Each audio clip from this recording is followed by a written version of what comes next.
Y'all know y'all done fucked up, don't you? Here we are, Monday. Your favorite afternoon guilty pleasure. He dancing already. Fam, what's up with the squad? It's Cess, your favorite Auntie and Uncle Tendencies, and there he is. Welcome to HDITV. Nephew, what's up? You rocking with your fam.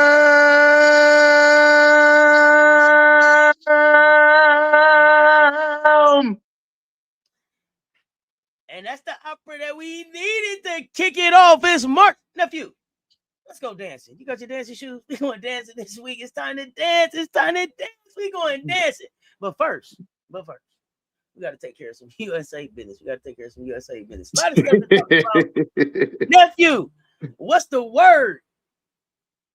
Man, the word is, man, look. You can't keep protecting certain players anymore. They know what's going on out there.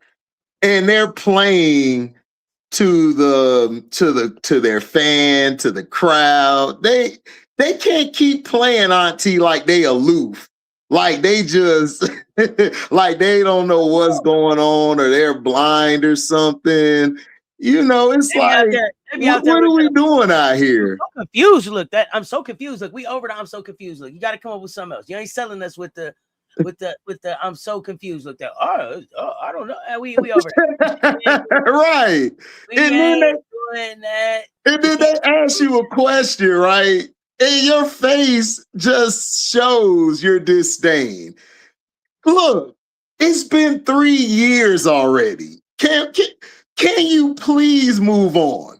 You're the only one in your base who is still mad about 3 years ago. It's like it's over with. Like, what's the point? How are we going to enjoy trying to see your journey, trying to get better when you're not making it easy for us? And this is the thing we had, Auntie, when it came to LeBron, for instance. I'm not going to go too far away from women's basketball, but this is why a lot of people don't like LeBron. It's not because he can't hoop. It's not because he's not great. It's the antics. It's the antics. It's I'm falling. Come on. Yeah. Falling, LeBron. That's the only time that we have a problem with it. We don't have a problem. Now there's things you have to work on, but to her fan base, she's Michael Jordan already. So it's like, I don't understand it when this person could have came out a long time ago and said, me and said player that y'all pitting us against one another, we don't have a problem. But yet you keep showing you have a problem. Then not only that, you fuel the fire with your fans because you do all this stuff on camera, but then you want to go ride and hide in the corner, like the push at Indiana. I ain't had no problem with it, but you didn't stand on it. You just walked away trying to act like, oh, I didn't do nothing. You know, I'm victim. Let's talk about when you played, of course, in the Atlanta game, when you weren't even playing. The police officer and security asked you to go back to your seat. You ain't go back to your seat. And then y'all did a photo that was very controversial after the game, depicting the woman as a man, a black man, when it was a black woman. But we're gonna keep going. Then we got USA. Everybody said bygones be bygones. We're gonna have a good USA. We're all together. We're on one team. Not only did you curve said player you're having a so-called rivalry with, you did it twice. You did it in warm-ups and you did it on the court. And then you act like I didn't see that person. Like, huh? I'm confused. Like, if I see this cut right here, but then I'm gonna turn this way, and it was so slow when she turned that way. And then it validated my point when I made the video, Auntie, because the start of the next game, you were in the starting lineup and y'all played like shit.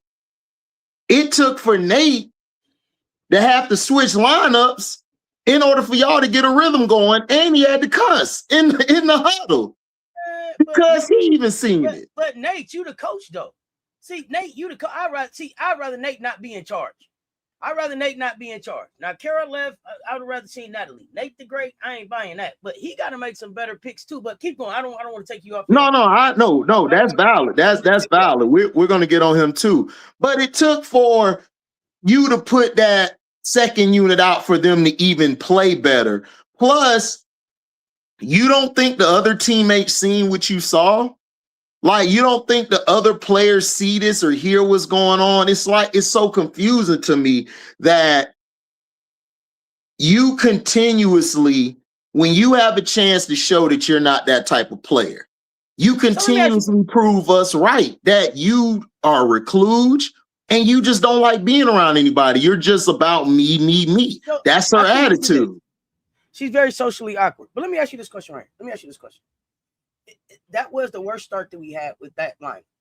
Now, do you think showing that lineup will help people understand that this is why it can't be the starting lineup? Or do you think people bought into, yeah, we want more of this? What do you think people felt like? What do you think? I know what you walked through. I know what we walked away with. Yeah, right. What do you think the media, the outsiders walked away with after that start yesterday? That she started. That she deserved to start. That's her fans in the media. You think they want more of that? Yes. Okay. Yes. They don't care about the product or the team, Auntie. They only care about the person. They don't care if she play like dog shit. They still gonna watch it. I got a follow up for you on that one. Do they care about the gold at home? No, they don't. Okay. Listen, as long as they see white cheeses, they happy. And then if they lose, you know what they're gonna do? We're gonna blame all the sisters. That's just how it is. Because look, remember when she wasn't even playing good. I think it was a couple games ago. They blamed Angel for it. Angel froze her out. It's like, how did she freeze her out when she played more minutes than Angel? But whatever. But they said she froze out because she was coming down court after getting a rebound. But that's how Angel plays. She's been doing that since she was a kid. When she get the rebound, she run the floor. She runs transition. So I don't understand why she couldn't just get on her side and run. She got in front of her and almost made her fail. So they're always going to blame somebody else. They're never going to take ownership. Even when she played like dog shit last year, what were they saying? It was Steph White's fault. It was Kelsey Mitchell's fault. It was AB's fault. You know what I'm saying? Stephanie White is there, right? Yeah, she's there. Yeah. Okay. I got another follow-up question. If that's the case, what is the motivation then for players like Asia and Stewie to play on Team USA? I think they're going to play regardless because you got to. Asia and Stewie have the best resume of all the women. But if you say like you don't think that we going? Listen, okay, two things can be true. Two things can be true. But right? If you saying now she has to start, but that's not most effective for that. Stewie and Asia, and I'm not saying that the other players aren't serious either, right? These are our bigger brand superstars. Correct. Who are they supposed to walk in and be the Pips to Gladys Knight? What are you saying? Yep. I need you to That's what they're saying. So that's what they're saying. Okay, wait. So let me see. Asia, Stewie, and what's that other one y'all got? Nafisa. Okay. They gonna come in and be the Pips. Don't do that, Auntie. Don't. It's Asia, Stewie. What's that thing over there, Nephew? What's that in the corner? Nafisa and Nafisa. So the three of them gonna be the Pips in LA. Yeah, that's how they making it. Look, they don't care. I don't know about Nafisa, but Asia and Stewie are walking in both national champions in their career and multiple WNBA champions in their career. MVP. Multiple MVPs, but also multiple gold medals. I believe Asia might have had a mop. I think Asia might have had a mop. No, she did. She did. Most outstanding player, right? So She now did, yes. they supposed to be like, ain't nobody come to see you, Otis. Now they supposed to take a back seat. See, the glazing during the commentary in the game. Oh, it's terrible. I had to turn it down, Auntie. I had to turn it down. Listen, I encourage people to turn it down and hear what I got to say. See, they trying to set us up for thinking that those three is gonna be the pips. Yep. They not the pips in this. No, they're not. Get a gold medal without them. And no, there's nothing about her game, and I don't believe that there's nothing about nothing about her game that she'll be able to say between now and 2028 that will say that she needs to be the starter over any of the other guards that we saw start this qualifying tournament. Now, maybe something is different in September, but certainly not so far. No, like her play style, and we talked about this, Auntie, yesterday. We had a good live show yesterday. We talked about this. We covered Sundays, Selection Sunday, both men and women, and then we talked about watching the game. About men's basketball? You know something about men's college basketball? A little bit. My boy knows more. Good. I'll be reaching out to you on the side to get my shekels together. See who to put my money on. Yeah. Just let me know. I hit him up. Yeah, I hit him up and I get the info to you. Not there. Let me tell you something. I don't know if I got a chance to say thank you or not. Is not there in here? Yeah, that's my dog. That's my girl. Came here. Not there. I don't know if I got a chance to say thank you or not. So.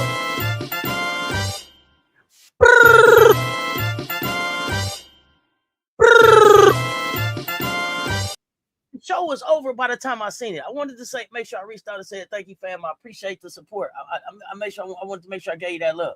Okay, I'm sorry now. That we got announcements, everything out the way. As I see people,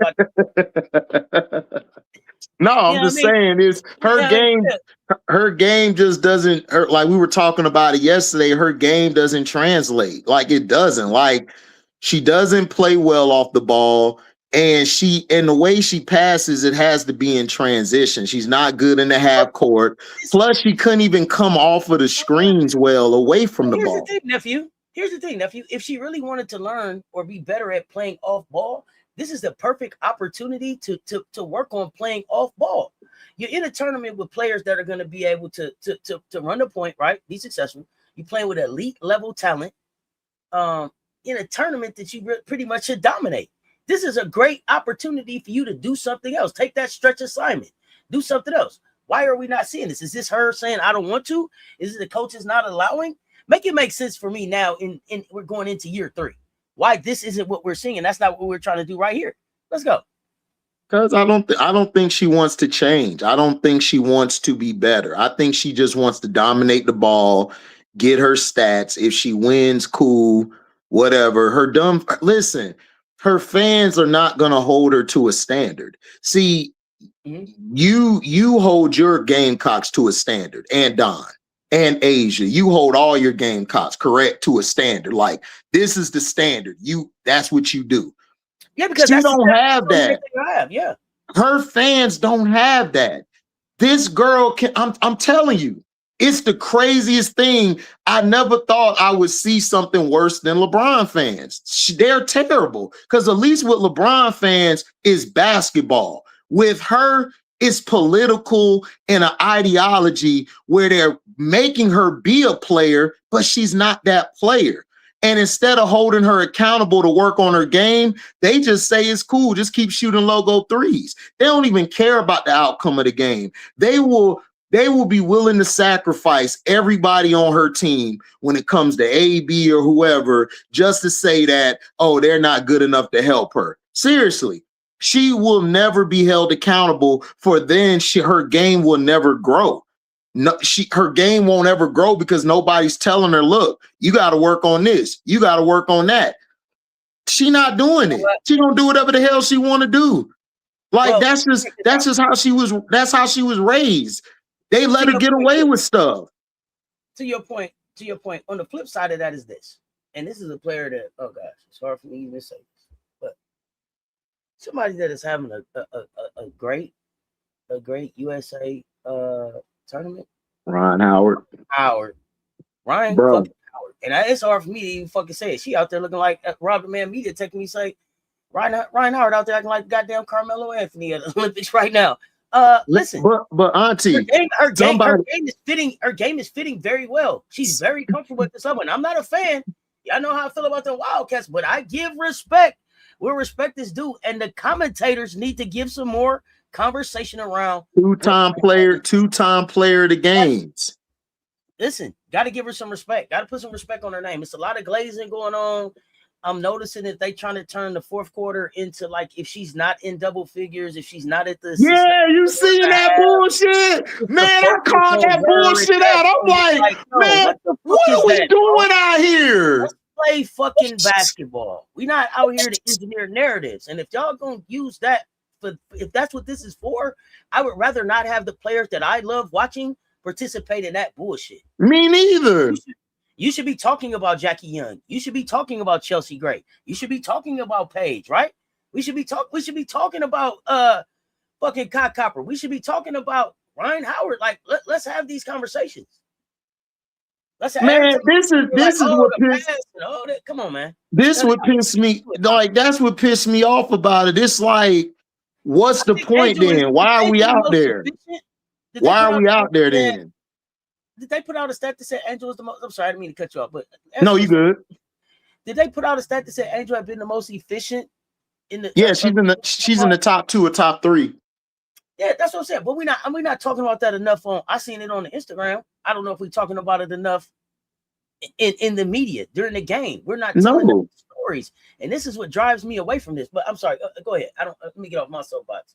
Go ahead. No, you can stay on the soapbox because this is bullshit. That's bullshit what they're doing because all they're doing is showing Angel's lowlights when she missed something or she gets scored on. That's all they're showing. And look, I think y'all gotta move on, dog. Your girl lost 3 years ago. It's over with. We're past that. You can't go back and change time. It's over with. It's done. Like, we gotta move on. Y'all just say you hate Angel and move on. Don't come out here fake kicking it trying to say, oh, well, we're trying to push the women's game. No, you're not. You're trying to push 60.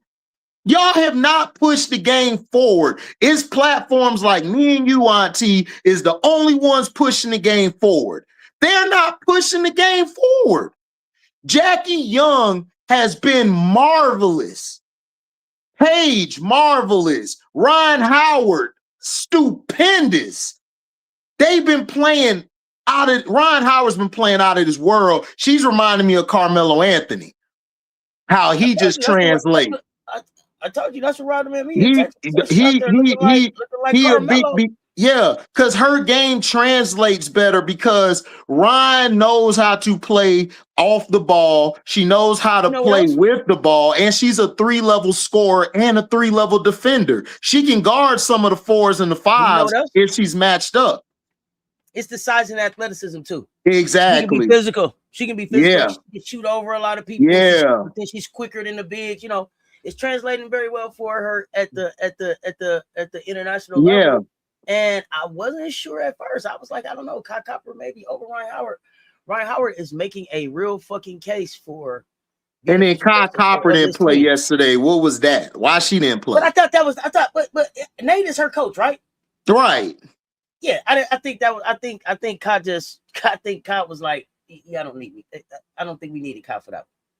Yeah, I know that and stuff. Now, but it's I don't know, but I do want to make sure that did you do that so you could get the girl in the starting lineup? Because she wasn't cracking that lineup without Kai being there. I'm just saying. Plus that gave the girl extra minutes. Well, here's the thing. I don't think there's any way you can start her against Spain. I just don't think so, right? They was gonna have to start her somewhere. So I expect to see Kai Copper start against Spain then, right? She didn't play. She's just starting in Spain. She should, but I won't be surprised if they start her again. Okay, well, it's too much. It's too much politics, and this is why the country's divided. Because it's too much politics on bullshit instead of just being real with what it really is. Y'all just want this girl to be put on the stage. Like, even look at the commercials for FIBA. They got her on the commercials, the head person. What? Over J.O.? Over point guard? Over Kai? Over Plum? They won. They won the Olympics. You ain't did shit. You ain't even put yourself in W right now. You had a half of a good season, which was the second half of your rookie year. And then your next year, you only had a few good games and you ain't played the rest of the season. How are you getting all this cachet? You ain't do shit. I'm so sick and tired of it. Because, Auntie, I've seen this for decades in the men's game. I hate politics. Just hoop. Let them hoop. Show that you can hoop on the floor. And if you can't hoop, take your ass back to Iowa and work on your game. Like, I don't understand this. It's frustrating because I'm not going to hold you. Ray Burrell has looked way better than her in her little bit of minutes. I don't know. It's frustrating, and I agree with Auntie. With Auntie, I think it was your show yesterday. Whenever I was on there to give you to come in and support. I'm sorry, I'm stuck on the college women's game. College women's game is the best. It's the best. Like, because when I watch college women's, I don't have to listen to no agenda. We roll the ball out there, you against me. Now what? What we finna do? You finna get this work or you finna get worked? Which one is it? So that's what I want. I'm sorry, I'm with Auntie. Auntie's right. College women's basketball is supreme. Like, I watch ACC games. You don't hear them talk about another player from somewhere. They're talking about the game. They're not bringing up a player who we don't even need to hear about. I don't understand it. Like, y'all done this for years in the men's game. Why are you doing it in the women's game? And then a lot of these guys don't even care about basketball. All they care about is pushing their racial agenda, and that's stupid. All these women are hoopers. All these women could play. I don't get it. So here's the thing, Reed. I'm sorry, nephew. No, you good. Angel and CC have nothing to do with their fan bases. They have no control over who supports them. No, they don't have any control over who supports them. But they definitely have control over how they respond to who supports them. And correct. When they see people supporting them in ways that they go against what their brand is, they need to speak out against that. They have a responsibility correct. To do that. You're not gonna just run Angel's brand any kind of way. She gonna snap back.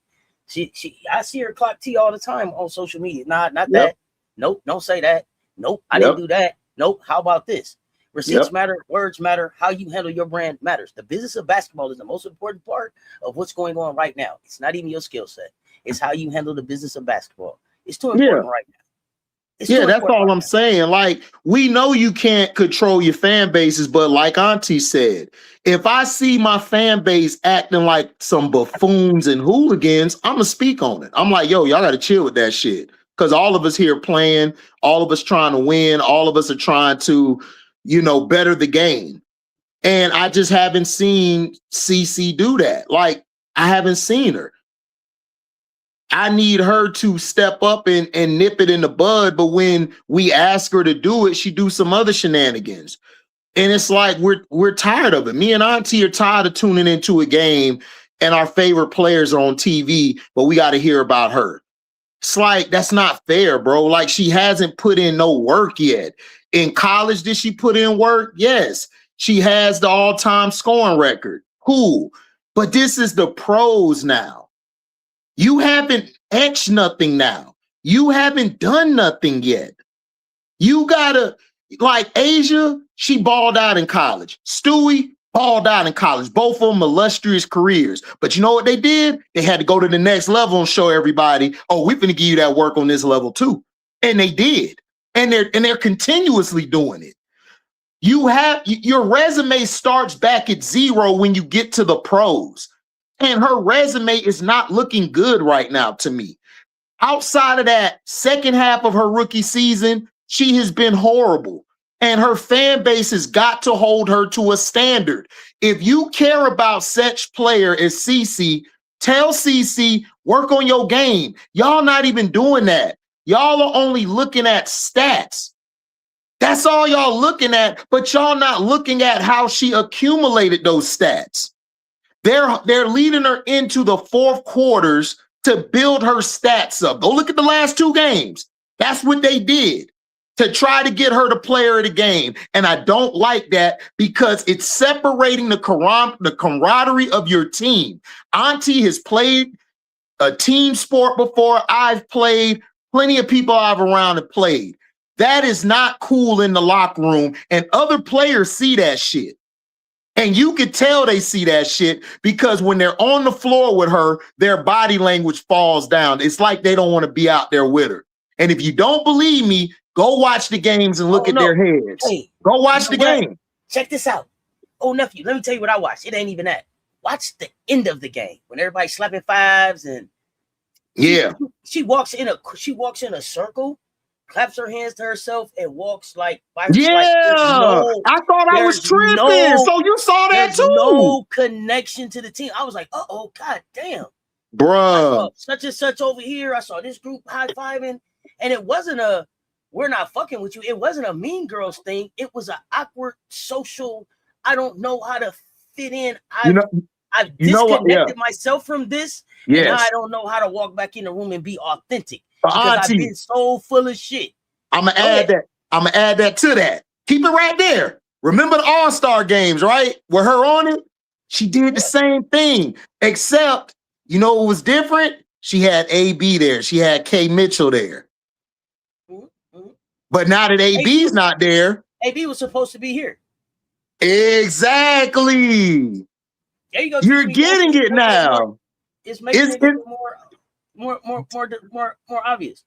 Right. Because AB would have been the bridge between her and the team. You understand what I'm saying? I know that sounds kind of crazy. People may say, oh, that's far-fetched. When you're the new person, at the party, somebody got to pull you into the hey, man, who your team? Who your team is, man? Who you fuck with, man? What music you like?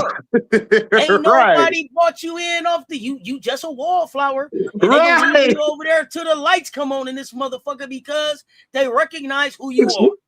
Hey, Auntie, that's how I know Auntie been outside, Joe. You know what I'm saying? You on the wall, ain't nobody say, hey, fuck, where you from? What you doing? Hold up, this is my little cuz. We cool. We all together. All right. Yeah, we good. Hey, pull up. Hey, let's get it going. Turn the music back up. Let's go.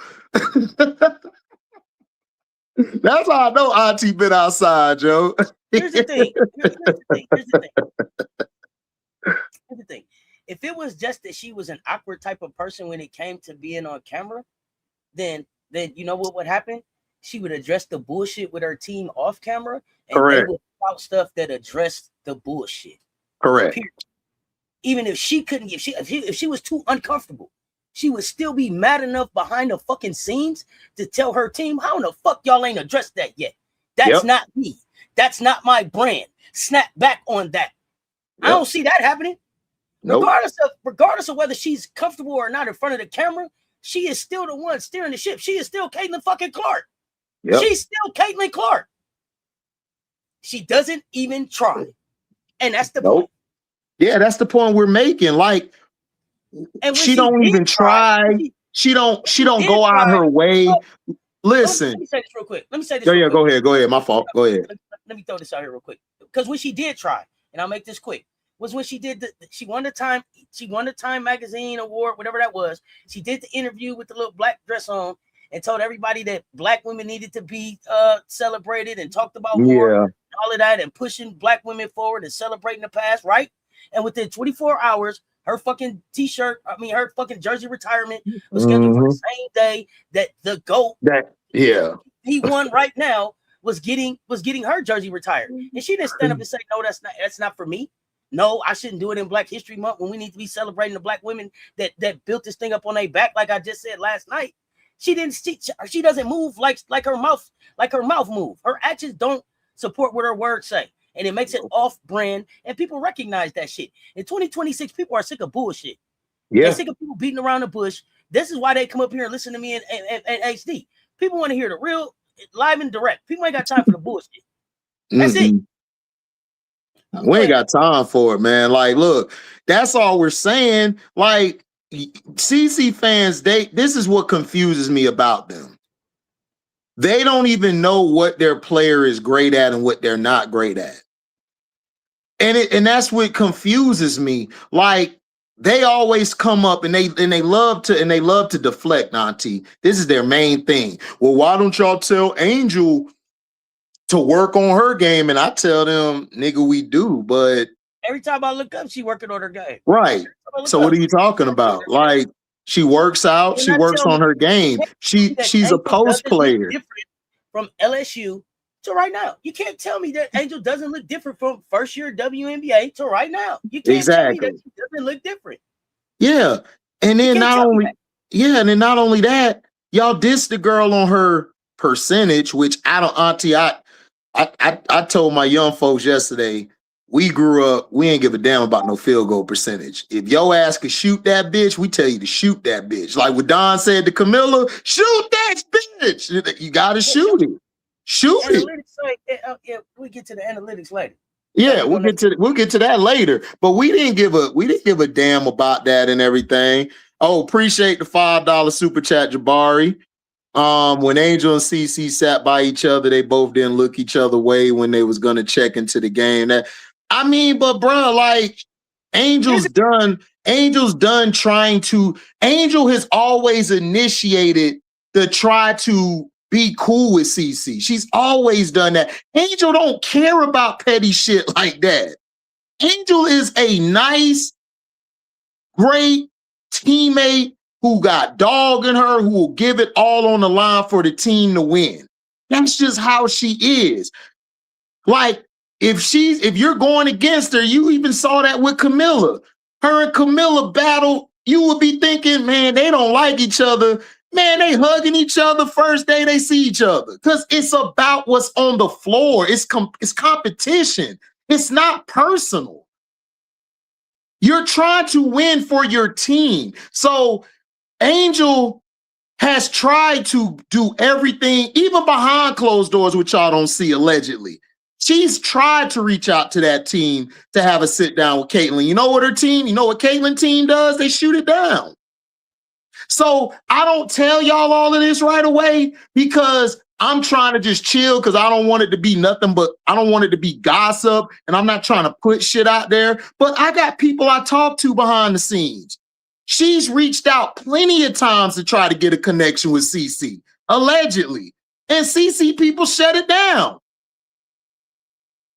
I'm just saying, like, what else has Angel got to do? Like, what do you want her to do? She just said, I'm going to play hoop. We ain't got to be cool, but I'm going to still have your back on this floor. I'm going to still play because that's what Angel does. What did Angel say? What did Angel say? We're going to put on a get along shirt. Correct. That's what professionals do. Exactly. I don't have to like you. We don't have to get along. We don't have to. Lunch. We don't have to talk in the locker room. We don't have to wave in the parking lot. Thank you. I'm gonna do my job on the court. I need to know that you're gonna do your job, and I'm gonna do my job. Everybody don't gotta be friends. Everybody don't. All these teams, exactly. Everybody don't love each other. It's right. A lot of the bullshit that goes on in these locker rooms. Yes. It's Auntie, inside locker room. Auntie, tell them about championship teams. Tell them that championship teams be having like some of the most craziest shit. But guess what? They pay attention to what? Listen to what Stephen said. If y'all saw the shit that went on in the locker room the first year they won the championship, you would never thought that the Warriors could have won shit. But they kept it in-house. Yep. They kept it in-house. This is why Don says, y'all see the circle? Don't let nobody in our circle. We got everything we need in the room. You got to be able to be a professional and cut the bullshit out. But she comes into work every day walking on the air of the bullshit that her fans is putting out there and not checking it. I mean, Anthony, I feel what you're saying, but at the end of the day, I'm going to be real with you. Caitlin's nothing but a puppet. She's a puppet being used by outer forces to push racism. That's all. And division. But I also That's think that all. it's a part of her brand now. Yeah, it is. Michelle, you're right. Michelle, you're absolutely right. Because Caitlyn is so insecure. Y'all don't know how insecure she is behind closed doors. That's why I laugh at CC fans, Auntie. They be trying to say she this cold-hearted, whatever. Man, listen. CC knows if she makes up with Angel and they're cool, she knows she gonna lose a lot of her fan base. Let's just be real. Let's just be real. But let's talk about let's be real then. Will she lose a lot of her fan base, or will she lose a lot of her financial support base? Right? Based on what they built. Two things could be true. Right? Two things could be true. Let's talk about it. She'll lose both. She'll lose both. Well, because she'll lose her financial. Also, so remember when they talked about, and we're not gonna go to men's basketball, but remember when they talked about LeBron becoming that villain for a year and he didn't know he was gonna be a villain? Like the decision, right? And then it was like, it was heat on his neck, and they were like, shit, he got hot. You were like, I don't want to be the villain. I don't know about the villain shit. Nah. She built her brand on this rivalry, and not based on her having a skill set.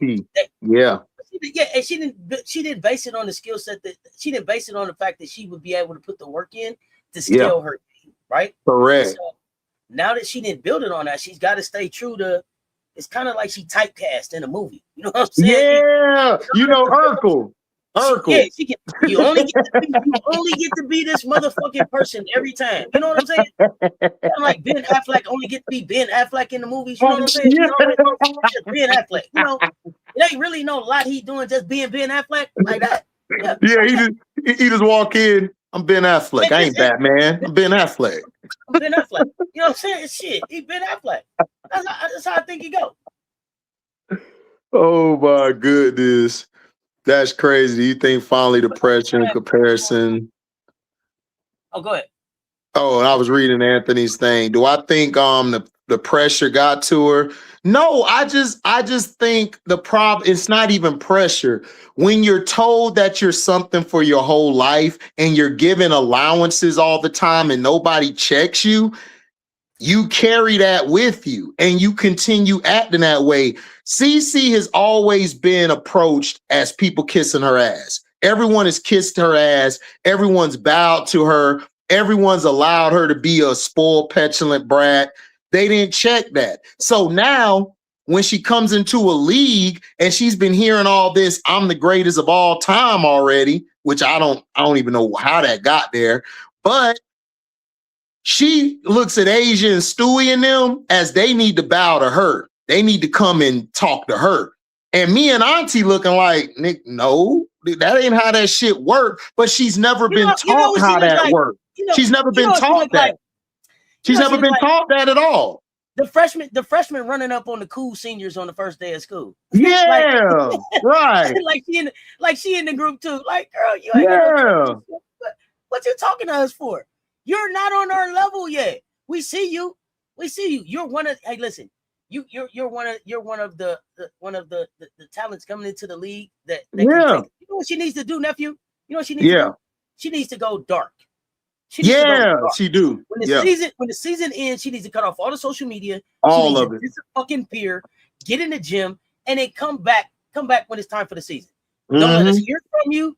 Don't play in nothing extra. Just get the fuck in the gym with your trainer, and we'll see you when the season starts. And let me see how you come back. Because the golf and all the other shit that you got going on, go get healthy, go get your body up, go get your weight up, show that you really want to develop your game, get your bag deeper, and then let us see who you are. Nobody is saying that you can't be all of these things that they saying that you are already. But what we saying is you haven't fucking earned that. I don't crown bullshit. I don't crown people who haven't earned shit. Go do the work, then come show us it. That's it. You ain't showed us shit. That's the main fucking problem. I just want her to shut me up. Look, I was critical of Kara Lawson. She shut me up. I was critical of Fuwali. She shut me up. I'm critical of players. My agenda is If I'm hard on you, Auntie, I see something great in you. I know you can be great. I know you can go over top. Like Ron Howard, I love Ron Howard. But what pisses me off about her is when we get the bullshit Ron Howard, who's jacking up these dumb shots, who not feeding Alicia when Alicia hot, or feeding Pow Pow, or taking it to the next level. This Ron Howard right now, she shut me the hell up. Because I love this Ron Howard right now. This is what I want to see from now on. Like, shut me up. We need this Ryan Howard to come back from Puerto Rico and show up in Atlanta. And show us that. That's all I want. Like, people act like, Auntie, we can't give props. I'll give you props. I don't have a problem. Look, I was hard on LeBron before he won his first chip. When he won his first chip, I gave him props. So what you want? Look, we are in the business of critically criticizing people's game, because we know if you tell me somebody, Auntie, is the next Michael Jordan, they the next this, I'm gonna be hard on you like you Michael Jordan. I'm just being real. When did they have a rank coming into the season last year, Auntie? They had a rank fourth. Rank fourth. And you know what? I was on her ass all year last year. You know why? Because if they rank you fourth, you got to show me number 4 in the WNBA, number 4 in the world type of play. And you didn't. You showed me top 40 play. You showed me top 40 play, not no top 4 or 5. Yeah, I got on Jewel Lloyd, but guess what? But guess what? I got on Jewel Lloyd, but guess what? I came back on here and I said, Auntie, what I said before the year, I said I think Jewel Lloyd should come off the bench. I think that'll be a better move for the Aces. And what did they do? She went to Becky and said, Becky, let me come off the bench. And ever since then, Jewel Lloyd was hooping. So don't give me that. I was giving Jewel Lloyd her. I gave Jewel Lloyd her props. I was on her early. Yeah, no, and I didn't. I said Jewel better learn. Jewel better prove it to me. And she proved it to me. Right. So you gotta take that back. Jewel showed up when she showed up, but I was hard on you. I don't mind, and I'm gonna be hard on you. Your name was the Gold fucking Mamba. Yeah, I'm gonna be hard on you. Yeah, you goddamn right. Yeah, show up or don't. Jewel showed up, and showed up in a big way. Anthony, like, I don't think it's that she's cracked. I just think if you've been told your whole life that you're great, you don't have to do anything, she's not going to work on, like, it's like you got a kid. You spoil your kid, you give your kids everything, but you don't teach your kid values. You don't teach your kid how to hustle. You don't teach your kid how to handle finances. You don't teach your kid how to be a man or a woman. When they get out into the world, they ain't gonna do shit. So you can't get mad at them all the time. It's the people that they were around. Even if they're 23 or 24, they're still a 5-year-old in their head. Because they never been shown, you need to do this, you need to do that. Pick up after yourself. This is how you do this. This is how you do checks and balances. This is how this works. That's the problem with Cece. She's never been checked on her attitude. She's never been checked on how she treats others. And she doesn't feel comfortable around certain people. She didn't really grow up around a lot of Black women. She hasn't. She probably grew up around the mixed girls or Black girls from the suburbs. That's different. These girls are either from public schools or other things. She's never been around that before. So she don't know. Nephew, she don't know how to talk to people. She feels like I'm the queen. I could do whatever I want. Wait, nephew. Wait. No, I'm not going to give her that. Because she was in them AAU gyms with Angel. She caught some work from Angel in the AAU. Well, Auntie, that's different. But that's different, Auntie. That's AAU. But what I'm saying is, she's been in enough situations and she's intelligent enough to be able to recognize shit. I'm not giving her the pass on that. Now, she may not know how to address it, but she needs to be able to call it out with her team. She absolutely has to be able to say, this is not right. I don't know what to do about it, but y'all need to fix it. But she's not going to do that. She's not going to do that because she has always been told what to do and allowed to do whatever she wants. That's dangerous at a young age and becoming an adult, because now you can't reel that back in the box. You can't. That's not adulting though. That's not adulting though. That's not fucking adulting. Let somebody lead you around by the nose. That's not adulting. She may think that's normal.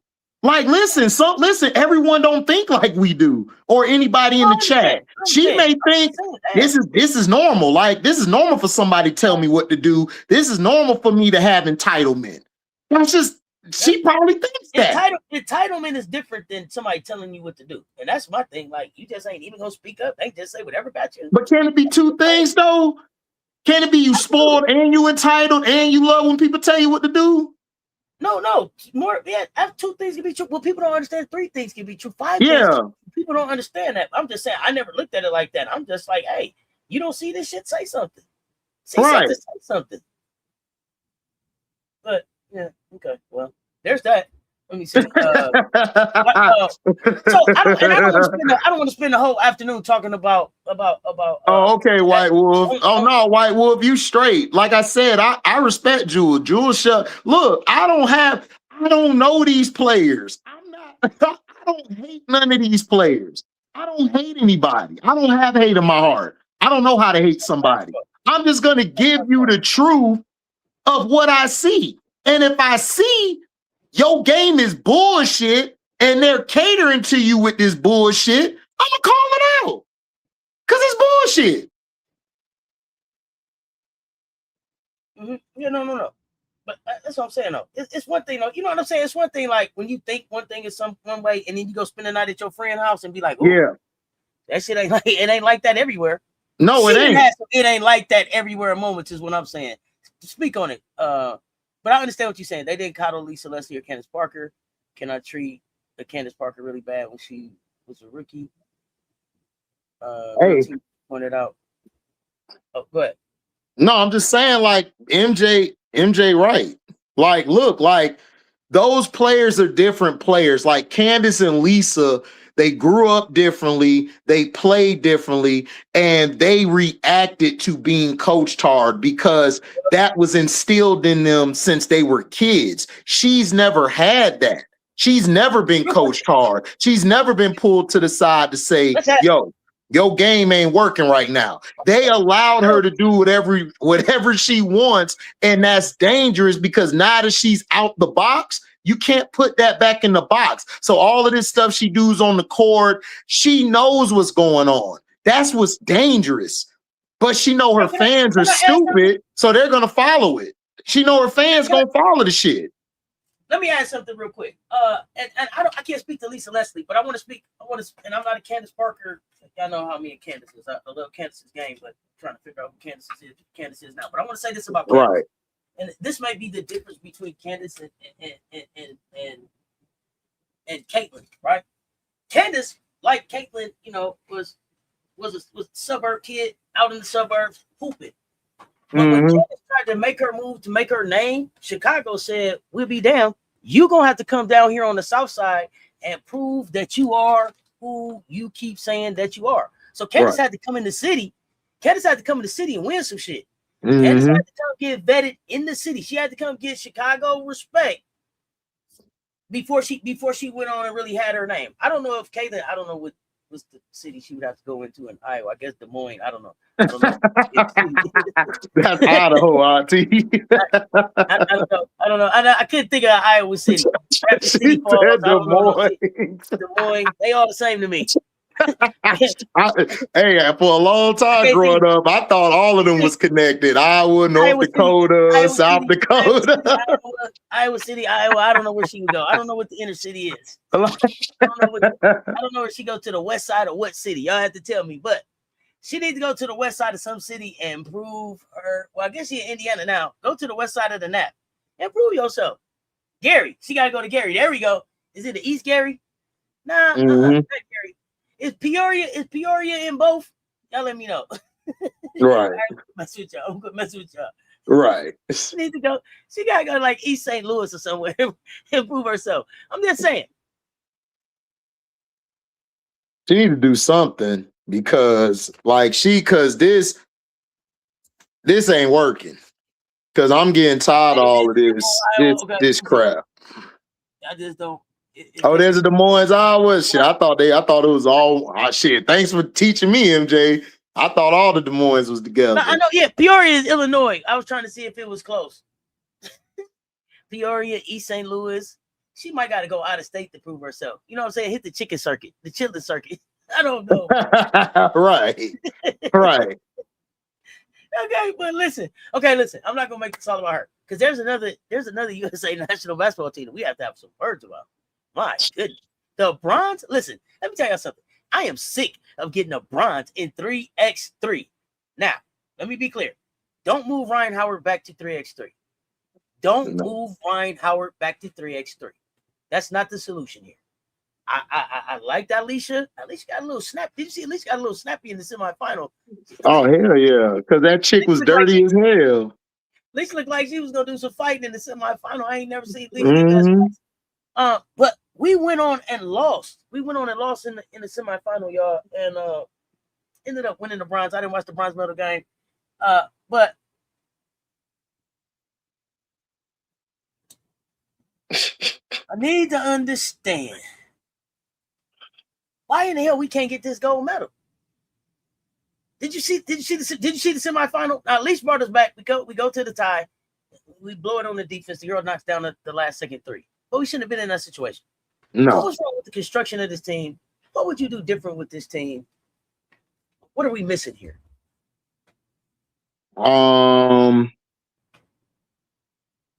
We didn't really have an effective two-way player like that. I think the only player we had was Leash.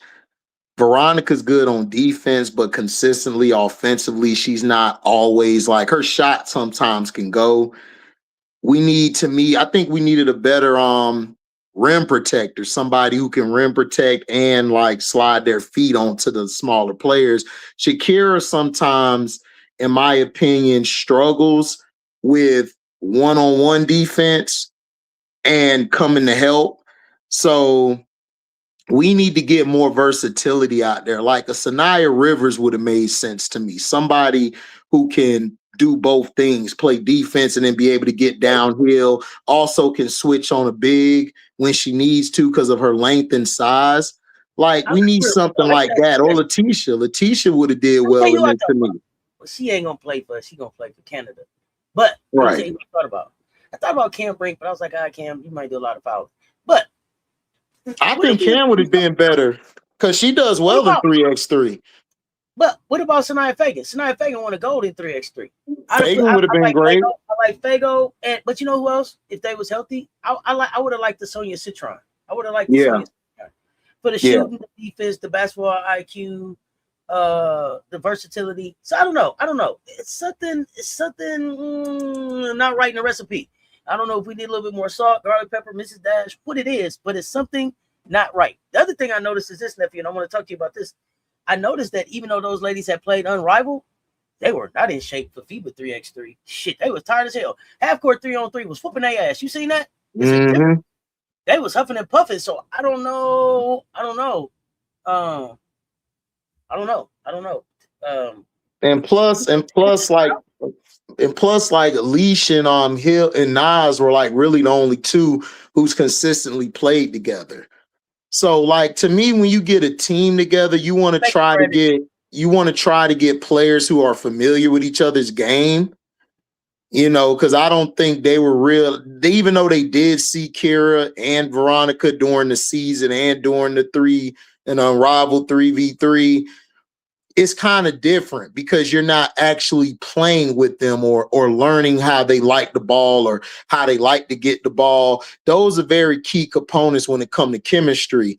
That's why I tell people you have to, when you're playing basketball, it's about togetherness, chemistry, about knowing which side of the block you want the ball, which side of the court you operate better on. Like, you got to know that from working with certain players. And I think sometimes, like, they were too Alicia Gray dependent. And when you get like that, that's going to wear her out down the stretch. I didn't think you got enough out of the other players. And you need another scorer along with Alicia Gray in order to try to get that gold. It can't just be Alicia Gray or bust. because that's unfair to her. And Alicia, that'll wear her out down the stretch because now you got to play defense. It's not just offense you're playing. This ain't 5-on-5 where I need Leash you to can lock score. in too, though. I need her to lock in. She got to keep her head. She got to keep her head. That physicality was getting to her a little bit. The refs, I need her to lock in a little bit. And no more. I want to remind you, Cam Brink did get called back. She did get called back. Cam was supposed to play in Paris, but Cam got the injury. So Cam got hurt. So then we ended up with Ryan. Ryan went and Hamby. Yeah. Hamby. So we did call Cam back. Cam had tore her ACL.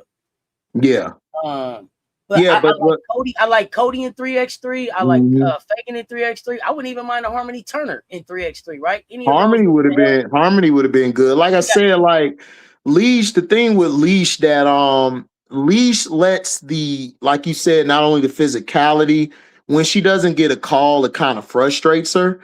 And that's the maturation I've been waiting for Leash to grow out of, because you're not going to get the call all the time. You gotta play through it. It's getting worse. It seems like it's not. I'm seeing more of that from Leash, and I ain't liking it. I'm not liking it. I'm not liking it either. It's like I'm not liking it. It's like because to me, like I watch players like you see Veron, you see I think her hanging around Scholar too much, it kind of rubbed off on her. So it's like you got to learn how to just say, all right, F it. I ain't getting this call, so I'm finna bust your ass right back. And I think she lets, because that happens a lot to her when she was playing in Atlanta. That'll happen to her sometimes. So I just want to see her grow out of that and learn, like, look, you gotta play through that. You're not gonna get it. And you may need to put a player on the team next time if she does play 3x3 that'll be able to get her out of that funk, like another leader on the team. I don't think we really had a leader on the team. Like, you gotta have a head of the snake. Not necessarily gotta be the best player, because you already got that with Leash. Like, you need like a Draymond, like a role player, but they're the emotional vocal leader, and the other players can be the lead by example. Like Burden will be a lead by example, and then you let Leash be Leash and do her thing. And I think that's what they need more. I would have looked to get that. They didn't really have leadership to me, because you got to also think about it, Auntie. Shakira gets very frustrated too all the time. Like, that's what messes her game up, because she gets taken out of her game like that. You just get in her head by getting physical with her, or, poking at the ball, kind of throwing a little elbow here and there. You know how to get down in the paint, and she gets frustrated. Shakira is the crash out we need. Leash, I need you to stay locked in. Shakira's the crash out we need. Shakira got that and did attitude. You know what I'm saying? Right. You know what I'm saying? So you can't have two crash outs. You gotta have one. I need to be.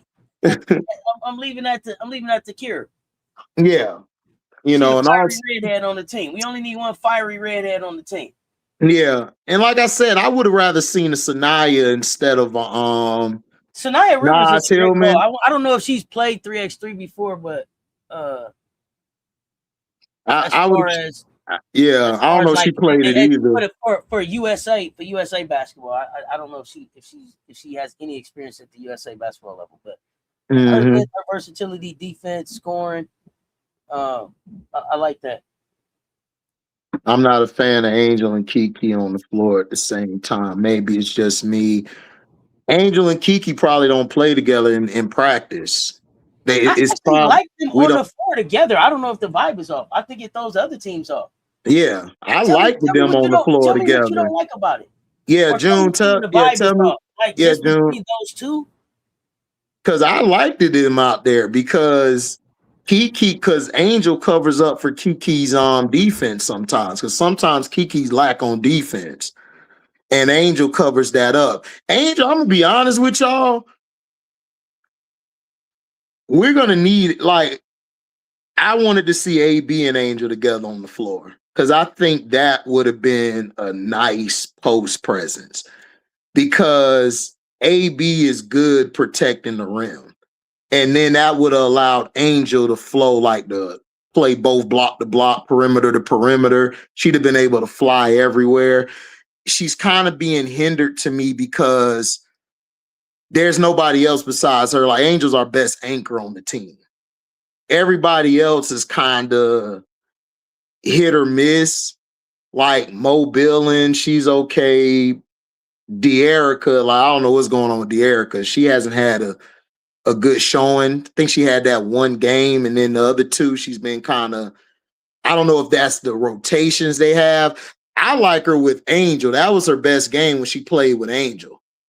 I don't think she plays well with the other bigs. I don't think she plays well with Mo, and I don't think De'Erica plays well with Mo with Billings. That's the same person, Mo or Kiki. I think she plays better with Angel. I guess because that's they're cool, they're real tight, they know each other's tendencies. But I don't like her out there with the other two. She also plays good with Ryan Howard when they kind of push Ryan Howard to that stretch four. She plays great with Ryan too. So, I mean, I liked the Kiki and Angel thing, but June Brown, let us know like what about it you didn't like, because there may be something you've seen that I or Auntie didn't see, but I liked it. You know, I liked it. I thought it was dope.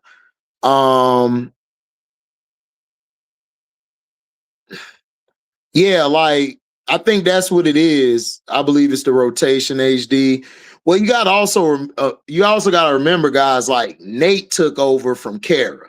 When Kara was there, she was running like Auntie was saying, that hockey shit. I don't like that hockey shit. I hate that shit. Like, just leave that in hockey. Don't bring that to basketball. I think Nate's rotation. I think Nate was rotations, nephew, are for them trying to see quickly how much they have together. I'm sorry. Yeah. They playing in the short tournament. Maybe they throwing a lot of shit at the wall right now. I don't know. They play with the rotations a lot. I don't know. What do you think? Because we're already qualified, so all these games don't mean nothing. So I think they're trying to see who works with who does what, and I think that's what Kara was trying to do, because she's like, I don't really know a lot of these players like that. I'm only familiar with some. So she felt like, let me just throw rotations out there and see how it goes. Nate's doing more a political thing where, not political, but doing like a real NBA, a professional game. Like you bring in a player at a time, you know what I'm saying? One at a time, or sometimes two at a time. You go with the flow of the game instead of just switching everybody out. So it's two different philosophies that are going on now. So they're accustomed to this because this is how they play in the W. Like they run a regular rotation. Kara was more of, I got to see what we got. I just think that I like Angel with De'Erica and Kiki a little more. I don't really like her and Mo Billings are good. Her, Mo Billings, and her and De'Erica are good. The thing with Kiki is, like you said, June Brown, I could see that. They get in each other's way sometimes, but the way Angel plays is Angel has to guard the paint because they don't really have a true five. They don't really have a five. Like, that's why I said when AB got hurt, they brought in Mo. I thought we should have brought in somebody else, like another big body, like an AB type coming in. So, because Angel's best attribute is at the four, being able to guard the elbows and be able to switch. She knows how to switch and help on strong side and weak side. She knows how to help the guards out on the perimeter. Like, she's more of a free. She's free to do what she got to do. But now that you don't have AB, she has to accumulate for more of the defense in the low block. So when she go against a real center, she's going to give up some points because of is a center. She's not good at guarding like the real big fives. So, like I said, I like her and Kiki. I think they'll be good once they keep practicing and playing together. I don't think they played together much in practice, because you guys got to remember, like, I don't think practice is that long. And then I don't think they really go through like everybody in practice. They just go with certain lineups. They see what's up, and then they go from there. I really want to see against France. Well, against France, you can't start Cece. I'm just being real. You can't start her. Against France is too big on the perimeter. You're going to have to bring her off the bench as a 6th person. Yeah, that's what Kara said in the presser. Oh, okay, LaShonda. I ain't even watched the press. I haven't even watched the pressers. People been telling me about the pressers. I just saw the one with Chelsea talking about Paige and Angel, calling them PB and J because they never in the right spot. That's crazy. I have not watched any pressers either. That's a good point. I ain't watched no pressers. Yeah, Chelsea's so funny. She said, "Yeah, I call them PB and J because they never in the right spot." But they they're getting better. I think the problem is, y'all, and Auntie is attested to this on our show, on the other show she's on during the week. I think we're too much of an analytical and statistic society. And I think that's why a lot of us think you got to score all these points all the time. You really don't. Like Angel put up 9 and 4, 9 and 5 or whatever, but those points and rebounds she did at that time, it was impactful. So you don't have to put up all these points. That doesn't make you great. Like when Kiki came in, she got a quick 9 and 8. Impactful, what she did. It's about what you do to the other players on the team and how you fit with one another. Angel is probably our best screen setter and also our best off the ball screen setter. She gets all of her guards open. And she's not only that, she's our best person in the paint. Kiki, I would say, is our best scoring big. So she's good at what she does.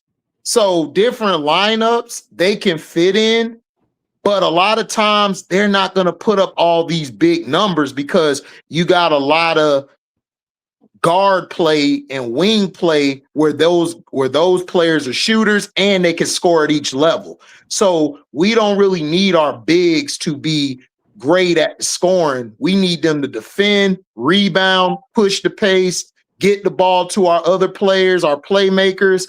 That's what we really need. Or we have them play make. They could bring the ball up. Like Chelsea Grace said in the presser to these dumbasses out here, Angel is great at rebounding and running the floor, running the break, pushing the break. And if you knew basketball, you would understand that's what she's been doing since a kid. And a lot of the CC fans I talk to, I could tell they don't know basketball. So that's why it's kind of hard for me to talk to them because they don't want to listen. They just think. But you know what's crazy? You're supposed to give her the ball. Crazy, nephew? Yeah. You know what's crazy? Is in the first game, I said, damn, I see people saying, Angel's not giving CC the ball off the rebound. But it's a muscle memory thing for Angel because she gets the ball and goes. She's a point forward. Correct. People don't realize she's a point forward because what?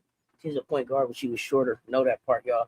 But what I noticed was the very next time they played a game, Angel was more cognizant about making sure she kicked it out to CC. Exactly. So it's a conversation. You gotta give them a minute. It wasn't hate. It wasn't exactly. She don't want to give CC the ball. She ain't gonna pass. That's what I'm saying. CC needs to catch up muster with what's going on out here. I come from a place where get the ball and go. Everybody else is going. You go too. We'll get it to you. Go. Don't lag. If I get it and go, you go too. You standing here makes it look awkward and crazy. Just go. And then, hey, remind me, remember kick it out. I was over there. Call for it. Yo, whatever your little sound is. You, whatever your sound is, make that sound. Let them know. Get your hand up. But be running down the court. It got better the next time they played each other. Go ahead. But Auntie, but this is the thing. Like people see, this is why I say CC fans don't know basketball or they're not here for basketball. Because if you're a person who's watched basketball or you've played basketball, you know what they were doing. You know what I'm saying? It's like I was explaining to my boy last night, and this is just quickly the men's ball real quick, y'all, and I'm going to jump right back. I was explaining to him about Bam. He kept telling me, well, I don't Bam lose my parlays. That's why I don't bet. And I told him, Bam's not a good player to put parlays on because Bam don't play that way. Bam plays to what the team needs that night. If you need passing, he'll get you certain passes. He plays within a system that the Heat have been running forever. That's just his game. He's not going to get you your parlay all the time. That's why I said, if you bet, you got to stop looking at it like from a betting standpoint when you watch the game. You have to know certain players, their tendencies. You're going to hit more with a Tatum or a Brown because of how they play. They're the focal points and they're the scorers and they defend. So in this instance, let's go back to the women, y'all. Caitlin and Angel, once she learns, that's how she plays. Once she plays with you real quick, she learns what you like. Because there's some instances, if you watch LSU when she played, Alexis Morris will be waiting for the ball. Angel would just push the break, but the next two plays, she'll give it to Alexis Morris the next time she get the rebound. Because Alexis may see something that she may have to attack. It's not hate, y'all. They don't think like we do when they're on the court. They're not thinking like, oh, I don't like you and I'm not going to give you the ball. To me, I'm going to be yeah, go ahead. Let me make an announcement. I'm sorry, before you get too far away from this part. I got it. Can y'all hear me? Listen. So all my Shicklinaires out there, if a player keeps messing up your parlay, that means that you're messing up your parlay. Correct. You keep messing up your parlay. They're not messing up your parlay. You're messing up your parlay. Stop putting them in your goddamn parlay. Camilla told y'all that. You're messing up your parlay. It's not them messing up. It's you messing up. Maybe you need to check out that Hall of Fame app or something. You need a helper app. Hall of Fame app is out there for you. You need something. You need something. But they're not messing up your parlay. It's entirely on you. You're messing up your parlay. I'm sorry, nephew. I didn't want you to get too far away from the parlay before I made that announcement. No, you good. But I need people to understand that part. If you're going to get into sports betting, understand what it is that you're betting. Like, I'm just learning. But can't no player mess up. He fucked me up every time. Stop putting me in your parlay. That means that they're not consistent enough in the way that they show up for them to be something that you bet on, unless you're looking for something more of a long, Big Daddy long dog shots of the day. Unless you're looking for something like that, then that ain't for you. That's a great point. If a player plays to what the game gives them, it's kind of hard to pick them to be consistent. Right. That's what I'm saying. So it's like y'all got to give these players a chance. Like they haven't played a lot. Like they're learning one another. Like Angel's gonna be good with Jackie Young, Kai, point guard. Why? Because they hang out, they practice together. They're together all the time. If you've been watching Instagram. So they'll have a great chemistry. Her and Paige have been friends since AAU, since kids. So they know how one another plays. So you have to learn. Like Kelsey Plum is still learning. Okay, this is what Angel do. Okay, she's learning. But Plum hasn't played a lot with Angel when they have the lineup switches because she probably plays better with Kiki or she plays better with De'Erica. Why? Because her and De'Erica are teammates. So you have to understand this is a short time that these players have to learn how to play with one another. This ain't a video game. Like I think y'all play 2K way too much. And y'all think it's supposed to be like that. No, 2K, you're controlling the players. So yeah, you're gonna get chemistry like that. But when it's on the floor, it's kind of different. So they playing 2K, they playing 2K, adjusting all the settings. They ain't they ain't playing on Superstar. No. Look, listen, I'm trying to give them the benefit of the doubt. But I guess I doubted the benefits. HD cut us off.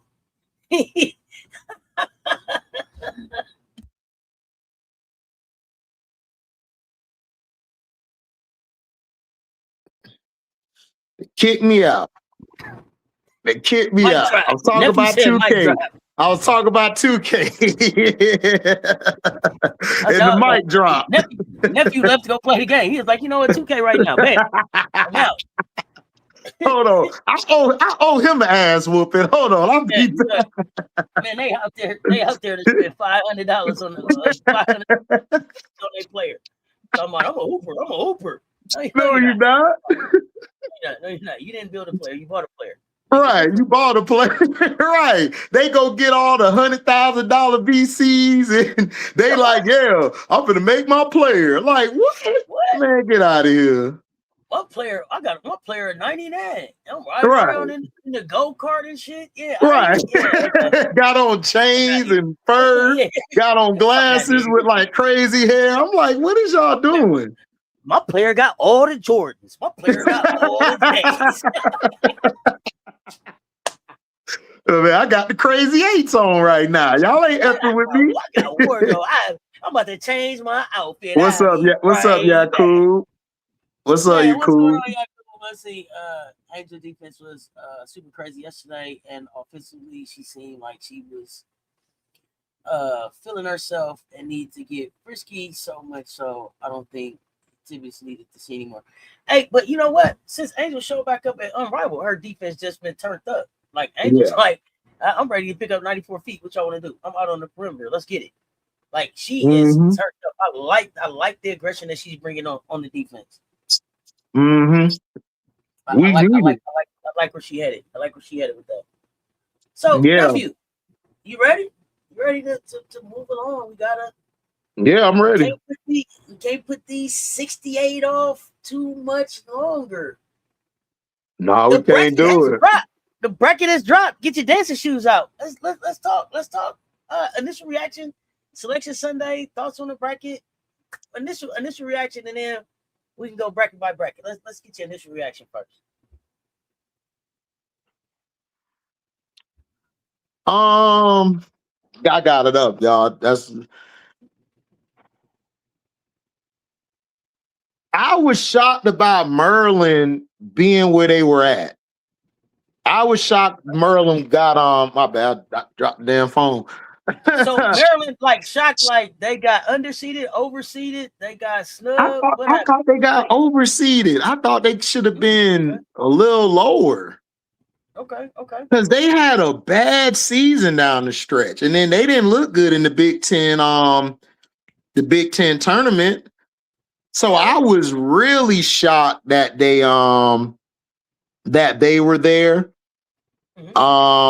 Now what also shocked me was they put Syracuse against Iowa State. I was like, whoa, we all were shocked yesterday. I ain't know they were gonna put Syracuse right there with Iowa State, but I like it because that's interesting. Because I like it because Syracuse could upset them first. I'm not upset them. It's not gonna be upset because it's 9-8. But to the general consensus, it would be an upset if they beat Iowa State. You know what though? I heard that Syracuse lost a point guard. Is that right, Emily? I think Emily, you in the chat. I think Emily. I want to say, is it Darius over there broke her hand? Darius is out. I think they said Darius broke her hand. Somebody correct me in the chat. Darius being out changes things though, doesn't it? If Darius is out. Yeah, Syracuse done. Because unless you one girl on what's her name in the paint, Itsu or Utsu. I can't think of her name, but unless she has a big game against Auntie, they'll be out of it. Yeah. She's ruled out for the tournament having surgery. And then I also was shocked that Colorado got Illinois, man, at 7-10. I was like, that's gonna be a tough game. That's gonna be a point. I'm sad the Navy is not in the tournament. You funny. Me too. That kid's name. What's her name? Zy Barnett Gay. Her numbers have been up there with Juju and Hannah and talks with top guards in the league 2 years in a row. It's just not enough around her. But hey, kids still got a chance. Still got a chance. But listen, and I said it on the other show. If you tournamentless, you ain't got no business turning on no invite to nowhere. If you didn't get invited to the NCAA, that means you are not too good to go to the WBIT, the WNIT. Go where they love you at. Get that experience. Who turned? So what team turned it down? I don't know no exact teams, but I heard teams thinking about, well, we'll see if we want to go. See if you want to go. You ain't getting invited nowhere else. The March Madness? March Madness? No. They didn't get into March Madness, but they got invited to the WBIT or WNIT, and they turning that down. Oh yeah, it's people turning it down. Listen, why would you turn that down? That gives you notoriety. But more than that, gives you the experience of going through a tournament in March with your team for next year. We played in what did we play? WBIT, WNBIT, something like that. You know what? Jacob reminded me earlier. Like, it's levels to Auntie, this. I'm on my soapbox right now. I'm mad. Okay. Look, I'm sorry to cut Auntie off, y'all, because y'all will go crazy in the comment section. I didn't know that you didn't know that. Look, yeah, people are turning listen. down. Go ahead. Everybody don't make it. That's why it's important for you to ball out early part, middle part, late part, whatever, or win your tournament or get to a higher seed in your tournament. You have got to, you all have gotten too entitled. Y'all gotten too entitled because, and I don't want to sound like the guy on the front porch on the lawn, get off my lawn, but I'm gonna sound like it right now. So I don't care. Y'all don't understand the players like when I was growing up who wish they could have got an invite to that tournament or any tournament, even in men's, NIT and all of that. You don't know how many people wish they could get at least a bid somewhere. And y'all turning it down? Bruh, you weren't good enough. Go play in that tournament. Like Auntie said, get experience, come back, be better. Auntie, what's happened with getting better? Do people not want to get better anymore? Do people just want to buy some VC coins and call it a day? I don't know. Like, what is it? They gon' my player got all the Jordans. That's what I don't know. That's what I'm saying. Like, what are we doing out here? Like, nobody wants to play no more. Y'all tell me, did Mississippi State accept the invite? That's the school I want to know. Did they accept the invite? I don't know if they did. I think that's one of the teams. Auntie, hold on.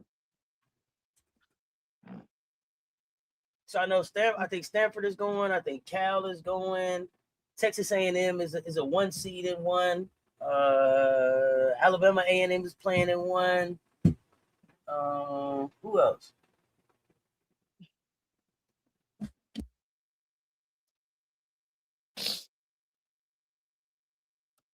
Yeah, they think they're already the best. Exactly, LaShonda. It's like, what gives you the right to turn that tournament down? Like, you didn't earn nothing. See, that's the problem. We're giving people a championship without earning a championship. It's crazy to me. Hey, they think they too cute. Really, you just a fixer up, honey. You just a fixer up, honey. You're not too cute. You're not too cute. You just a fixer up. If you tournamentless, then yeah, you need to answer that invite, that email. I ain't playing. Exactly. Listen, we gonna be on the first flight, Auntie, playing wherever. I'm going because that's not only that, it's an experience. Like it's an experience, not just learning on the court, but actually getting other people to watch you. That grows the game. Not only that, that grows you and the program. I don't know what's going on with all these entitled ass people. Entitled. I need y'all to get on out there. Y'all got to get out there. Look, if you weren't good enough, listen, if I was coaching a team and we sucked, bro, I'm coming right back. We finna play. We finna play. And yeah, it's them, Auntie. Bulldog women's basketball will not accept an alternate postseason bid. See, this I blame the coach. This is bullshit. Because you think that you're better than what you are. You think you're better than the program, and that's why we got all this bullshit going on right now in sports. Y'all don't want to work for nothing. Y'all don't want to earn nothing. Like, even in the NBA, y'all already giving the Spurs the championship. They ain't win shit. They ain't earn nothing. Like, nobody earns nothing anymore. It's, here you go. What's up, Rob? But Rob, even if the team hit the portal, bro, I'm still trying to go there. I'm still talking them into, let's go play this one game or play these games. Like, because look, that also puts something on tape for you to go somewhere else that also gets you experience. That's bullshit, man. I'm sorry. I disagree. I don't like, you got to play that. Because a lot of teams don't get that opportunity. A lot of teams don't get that. They be like, we gonna pass up on you. Now somebody will replace them, so I'm glad somebody will get the chance to go play now. So, I ain't wasting my time with kids hit the portal. That's you, man. Listen, two things could be true. Your way, and I believe that they shouldn't. I believe they should play that one. They should play that game and see what goes on. The season ain't over till we finish the tournament. If you was getting in the portal, you was getting in the portal. So you get in the portal because we didn't go to the NCAA tournament. Then your ass didn't do. What did you do for us to be able to go to the NCAA tournament? I don't even want you on my team. If I see you from Mississippi State here in the portal, I'm like somebody I'm good. Being like, that's like somebody calling you out and being like, "Hey, I'm better than you." You being like, "I ain't even gonna play." Right. I ain't even gonna play. Oh, you scared then? What? I ain't gonna play. They might not be here next year. But the game is on the line right now. I just got called out right now. I just got invited right now. If nothing else, if it would have been March Madness, they would have been like, you know what, we ain't gonna go because so and so them about to transfer anyway. So right, I bet you they would have. People is transferring because you haven't built your program. Mm-hmm. It happens all the time. Well, I mean, even though it's still wrong. It's still right wrong, though. Tennessee is for sure dead ass headed to the NCAA tournament. Dead ass. That's a team that I'm surprised they got in. LSU might have some players going to the portal. South Carolina, UCLA, anybody can have some players going to the portal. That's the era we live in. That Tennessee, I'm shocked. That to me seemed like a sympathy put in. Here's the thing about Tennessee. When you go look at Tennessee's, I think overall net and everything, they're better than NC State. Mm-hmm. So, but the other thing I would say is compared to other, and I'm SEC biased, so compared to other conferences, there's other teams from other conferences that I would say, well, I would take Tennessee over them. And I know people would be like, but they won their conference. But I'm also one of those people that's like, just because you won your conference don't mean that you should compete for a national championship in the NCAA tournament. I don't need you to win your conference and then show up where you're at and get blown out by 60. That's a waste of my time. I agree. Let's not do that. You know what I'm saying? So, no, I agree. No, that's a fair point. So that's a fair point. I know that they try to find a balance between the two, but I just don't think that you turn down that opportunity. It's still an opportunity for you to go play on a neutral court with stakes on the line, and that's experience that you can take wherever it is that you're going. If as a coach, I would hope that I would be a coach that wants to pour into you until you're not in my program anymore and give you everything and clap you out wherever it is that you're headed to next. Wishing you the best. If you got everything that you could get out of my program and you have to go someplace else, I wouldn't look at that as I wasted my time on you. I gave you what I gave you. And so just like Don said, I'm rooting for my laser. We gave her a foundation to work for. I would hope that that's the energy that I would work from. But I ain't never been a coach, so I don't know what that is like to pour into a player and then have them at the end of the season be like, I'm finna bust up. So, I could see where you would be like, well, I ain't wasting my time if they get in the portal. But in this day and age, any kid can get in the portal at any time. Right? Yeah. Hannah, with everything, people are talking about Hannah getting in the portal right now. Should Ivy look back and be like, man, I wasted my time on Hannah the last 3 years? Like, I don't know how to look at that. No. Because look, like what you said, Rob. Like I said, I ain't got no issue with it because you got experience coaching. You do this for a living. My thing is, I'm different. I'm gonna try to, even if that player leaves and leave my program, I still want to get an invite because not only will that look good on the player, that'll look good on me as the coach. Because you got to think about it. They'll even say, shoot, this player's about to hit the portal, but he still coached him, still gave him love, and then boom, he moved on. Like it's two sides to the coin. So I'm on the side where I'm still going to accept the invite and I'm still going to coach. That's just me. I guess that's how I was raised. That's just how I was. Like I'm gonna still help you, even if you say F you and all of that, and I'm finna hit the portal. That's cool, but you still mine right now. So we finna go play this game. Let's go. Let's get it. That's just me. So that's why I feel like that's bullshit. I would have took the invite. I would have went and made some noise. And those players decide to leave. I got more players who may be eyeing like, man, I might want to go there because he still coached those players, even though they was like, F him, they hit in the portal. It's just about perception. To me, perception outweighs reality a lot of times in this world we live in.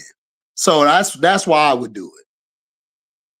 I like that too. It does help with recruitment, I think, too, especially for some of these other programs. Mario Stewart, appreciate the love. Ain't gonna hurt nobody. We just dancing now. Ain't gonna hurt nobody. Hilarious. We just on the floor. Ain't no hurt nobody. Go ahead, Mario. Get on down.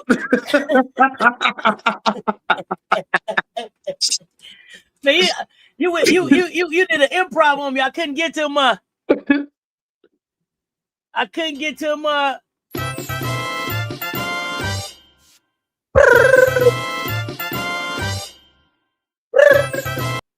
Take the support, fam. Yeah, that was my fault. I had to put that out there. I said, let me do a little dance. Okay, you say the players ain't leaving because the coach. Most of the times, the players shut it down because they've been brought off another team. But and it's coaches tapping players on the shoulder too.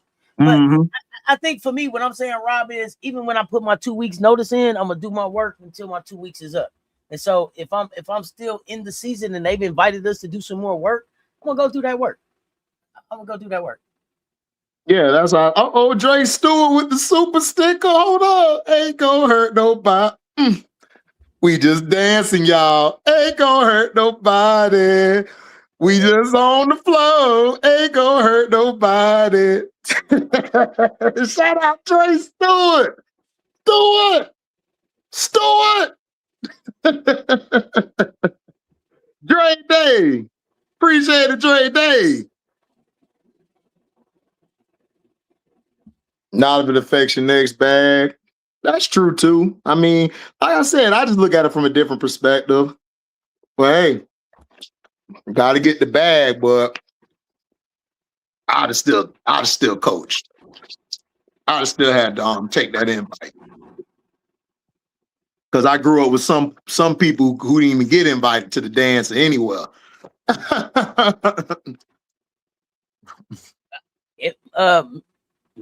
Ms. L, if you're talking about Cam Brink, she did get invited back. She got hurt. She tore her ACL. Yeah. I mean, and then this summer, I think she was getting married. So yeah, she getting married this summer. If another program is telling you to shut it down, that's fine. But here's the thing. Another program can't tell my entire team to shut it down. So if I got enough players to go play, I'm going to go play. Even unless my whole team is getting in the portal, if I got 8-9 players to go play, we're going to play.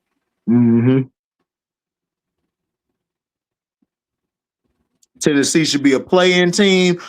I mean, like Auntie said, she said it, like they had a better net rating than a lot of other teams in other conferences. So the NC State. Right. So and NC State has some bad losses, y'all. Y'all just got they had some I think they had some worse losses than Tennessee. So I don't know. They had lost. They definitely had losses that they didn't have to take.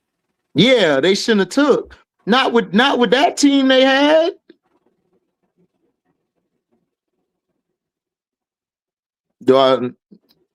Samaya Smith. She finna leave Virginia? Man, Samaya, man, she just how much more eligibility she got. Yeah. I thought Samaya was a senior. Right? But I really don't know. So that's a real question. I don't know. I didn't know Corey Close disrespected LSU in front of people on camera. I don't know what happened.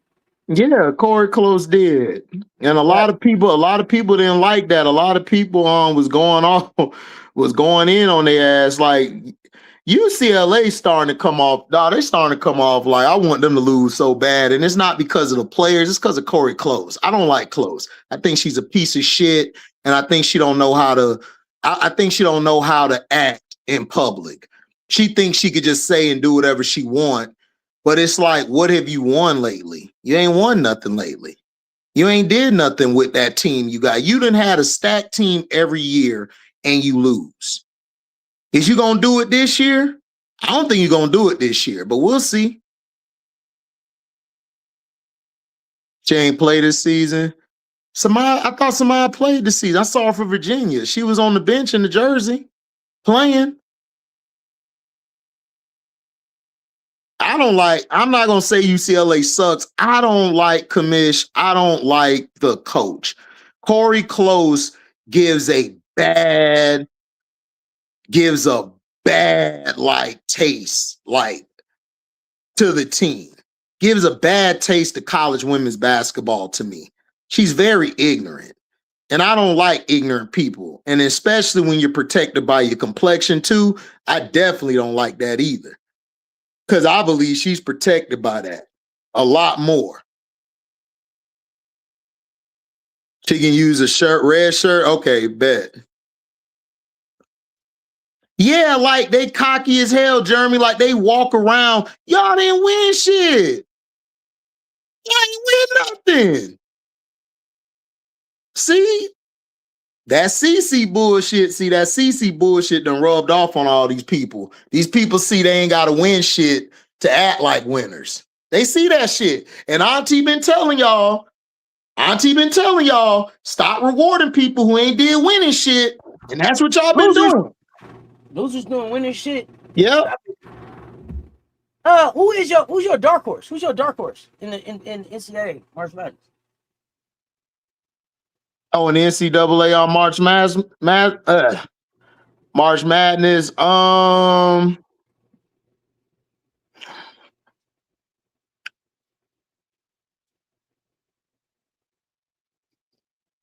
I like West Virginia. I'm sticking with my babies because they play some defense and they'll make you work for 4 quarters. And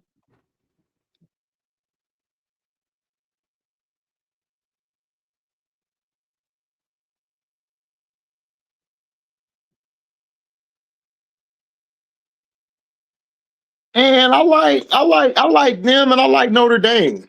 I'm going with West VA and Notre Dame. Because I think where Notre Dame's at, they could get hot and they can get to that Elite 8. I got Jelani them taking Notre Dame out. But Ohio State, yeah, second round, yeah. West Virginia is my dark horse though. And you made me watch them. I'm watching West Virginia. Y'all know I'm watching Louisville. I asked if Hannah could get hot, Hey, look, you might be right. Listen, if I didn't pick Notre Dame, Auntie, I would go to Ohio State too. Because Jelani could get hot. I'm just saying, her and Kennedy, they've been hooping the last couple months. They've been hooping. Not only that, I'm here for the Kennedy and Hannah defensive matchup. Yeah, that's gonna be good. Yeah, that's gonna be good. I think they're gonna have to put Hannah on Jelani, and so we'll see what that looks like. I don't think Jelani's gonna have to work as hard on defense as Hannah's gonna have to work. No, she's not. She's not. So she's gonna guard the off guard. Hannah's gonna mainly have the ball in her hands, so I could see Kennedy guarding her all the time. So yeah, Jelani will probably be have more energy down the stretch.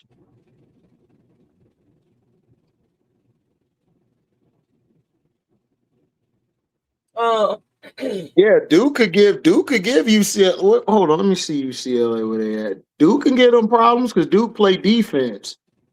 Yeah, you got Duke and LSU. That's gonna be a good matchup. So who wins that one? If they make it to each other, does LSU beat Duke again?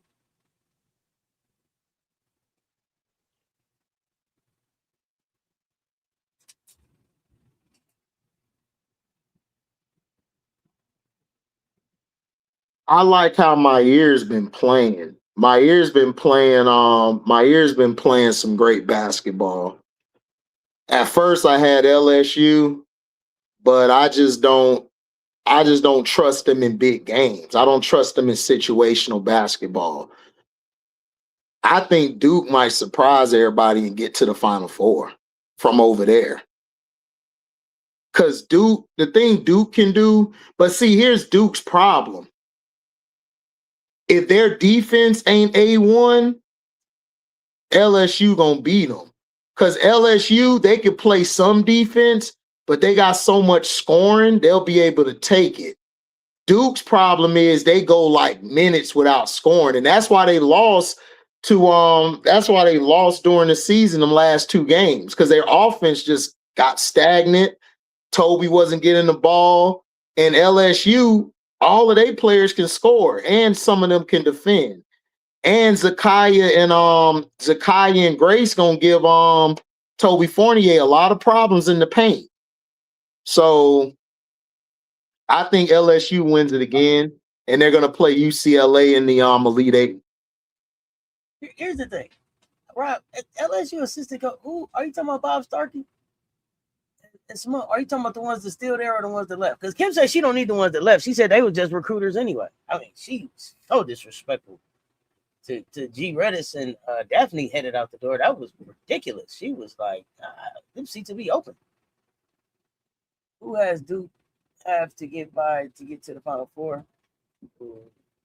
Yeah, Dark Twain. Duke don't have enough offense. Like, their defense is great, but when they let some holes leak and they get scored on, it's hard for them to get back in the game. Their defense, like, it's hard for them to get back in the game. Washington plays Zakiya more because Kim don't like playing freshmen like that. Yeah, Commish, Duke can't score good, so that's why I got LSU beating them. Like, Duke will play some good defense. They'll be in the game for the couple quarters, but third and fourth quarter, LSU finna beat them.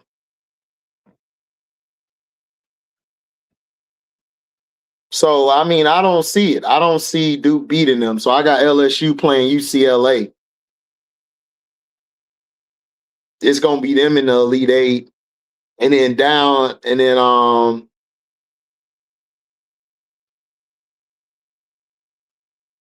Oh, okay. You saying the ones that stare gonna fail? Duke over LSU. I ain't taking Duke over LSU. I would, but they don't score enough. Their defense is good and great, but like, let's be for real. Like, I think that LSU has to get physical with Duke too. Like, can they handle LSU's physicality? Yeah, right? That's what I'm saying. Get down there and bang, like, right, like, Duke's not really a banging team to me. They're more fundamental. I'm always gonna pick an SEC team. They always, yeah, I do too. Yeah, I do too. But Duke is more like they're more fundamentally sound defense. Like, I'm in the right place. You can get physical with them. Like, we just saw Hannah and them. They only lost by one because of a bad shot Hannah took. Hannah and them got physical with them and was giving them problems. Louisville got physical with them. They were giving them problems. That's where I think LSU beat them at. That's where I think that's LSU what I'm saying. Like, I don't. Duke's just. That's where I think they beat them at. If Duke had that, give me Duke over LSU. I'll never pick Duke. Rob taking Duke. I think LSU. I just said I take the SEC. But Rob, SEC team over anybody else. I think LSU is more physical than Duke.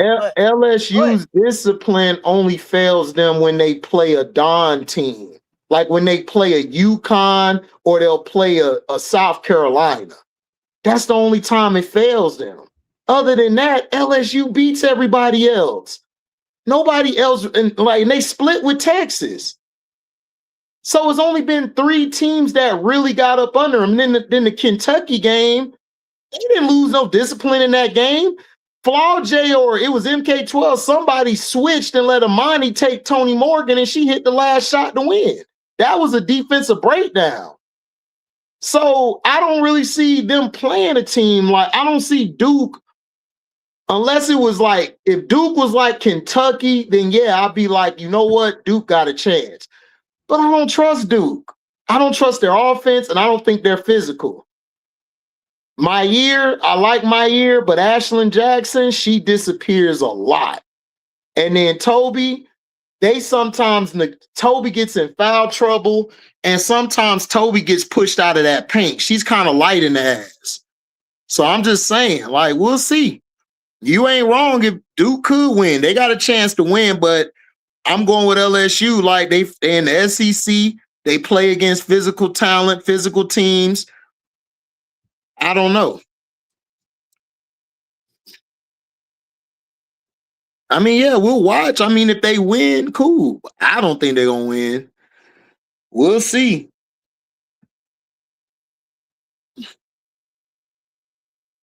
Like I said, I think the only teams that beat them that they struggle against a Texas, South Carolina, UConn would give them trouble. And then down here you got Texas and Kentucky, all of them. I could see Texas get into the Elite 8. Now, this is the interesting thing, the bottom part. Bama, Rhode Island, Louisville, Vermont, NC State, Tennessee, Michigan, Holy Cross. Michigan got a chance to get there, but it's I don't know. They come off as real soft to me, and they're real small. They don't really have any bangers in the paint. I don't know if they get past NC State. Possibly they'll get past Tennessee. So that region is just getting set up to get beat by Texas. Because Louisville, I think, honestly, I ain't gonna hold you, Auntie. I think Louisville can win that bottom part to get to play Texas. I got Louisville. Yeah, I think Louisville could win that. What's up, Dakota? Because Michigan, yeah, like Dante said, Michigan's too streaky. I think they're soft. I think they don't have a pecking order on that team. They don't know who 1, 2, or 3 is. NC State and Tennessee, they're very they're very iffy to me. Both of them. Tennessee, they quit. They coach just got a sympathy invite, and the net rating saved them. And then I think they can beat Alabama. Alabama's not consistent to me. And then I think they can get there and play Texas. And I think they get to play Texas. I think that's going to be real interesting. I think Louisville could upset Texas. And it's going to depend on what Taj does. Because I know Imani's going to come and play. I know Baby Zebo going to come and play. And they got their 2 bigs down low. So if they can get physical and actually play Texas, and the coach grows a brain this game, because his problem has been rotation and knowing when to play players in situations, then, because remember, that's what happened to him in the championship game. Remember, he sat one girl down who came in, got the rebounds, and did her thing. So he got to know when to put somebody in, when to take them out, because I think they could beat Texas. I think Louisville could get to the Final Four. I think they can get to the Final Four. I had Louisville in my Final Four. Yeah, I think they can get to the Final Four. In that bottom region, yeah, because Texas, yeah, we saw Madison ball out in that championship game, but we've seen more film where she doesn't show up. So I just like Louisville. I think Amani Berry's going to give them problems coming off the bench. And I think baby Zebo gonna get down there and just boom, bang. She gonna bang, get the boards, and she can score. I love the way this kid been growing up in front of us, right?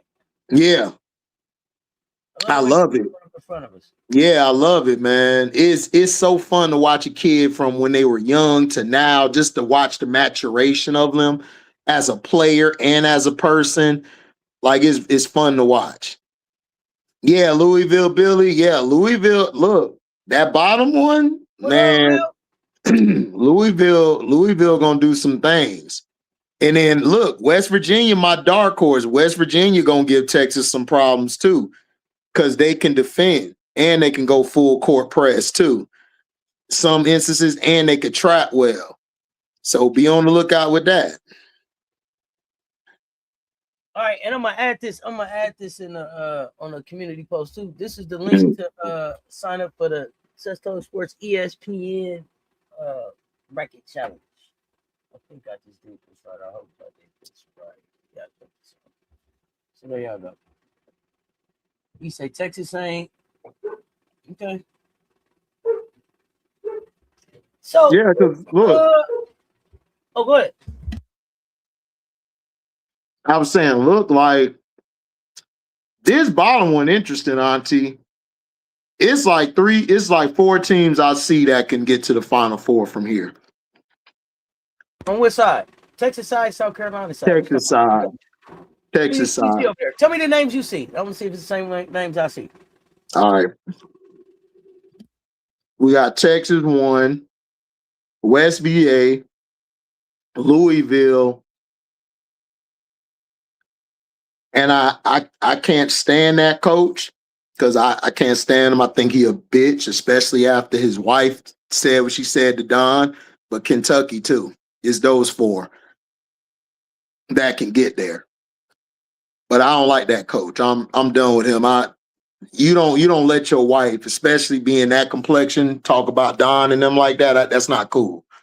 That's disrespectful. So, but those are the 4 I see. I didn't hear that she said anything. I seen the video of her flipping us off though. So no, people at the game was telling me that she was saying some like she was real critical. Expletives at Don and all of them. That's what I heard. Now it's allegedly, it could be wrong, but I'm just saying people that were at the game said that she was very disrespectful. Okay, that's fair. That she was real disrespectful. So I don't respect that clown or his punk wife at all. He a punk to me for even allowing his wife. He's the punk. He's the punk for allowing his wife to do that. It was the flipping off. I hadn't even heard about that too. That too. Like that's what? That was wild. And then for it to be on video and everything and not be addressed. I just Right. I'm like, boy, I tell you, boy. I tell you, boy. I tell you. Boy, man, what's up with these clowns, man? Like, dog. It could not be me at all. Boy, they better be lucky Drip is saved. They better be lucky Drip saved, boy. I tell you, y'all don't know Don like I know Don. I knew Don coming up to now. So y'all, not Auntie, but a lot of y'all just know her from being with SC. And I remember Don, Philly Don. Philly Don. So, like I said, that's crazy work. MJ, please go to Baseline. We ran the clip on Baseline several times, broke it down, zoomed in with arrows. Go to the Baseline before the last, where we break down the tournament, and you'll see the videos there. Right, MJ. Yeah, it was disrespectful. Go check it out. We did a whole breakdown on it. Go check it out. It's out there. Okay, it was actually caught on Aisha Travel's video, and it wasn't even like that's what it wasn't even like that's what she was filming.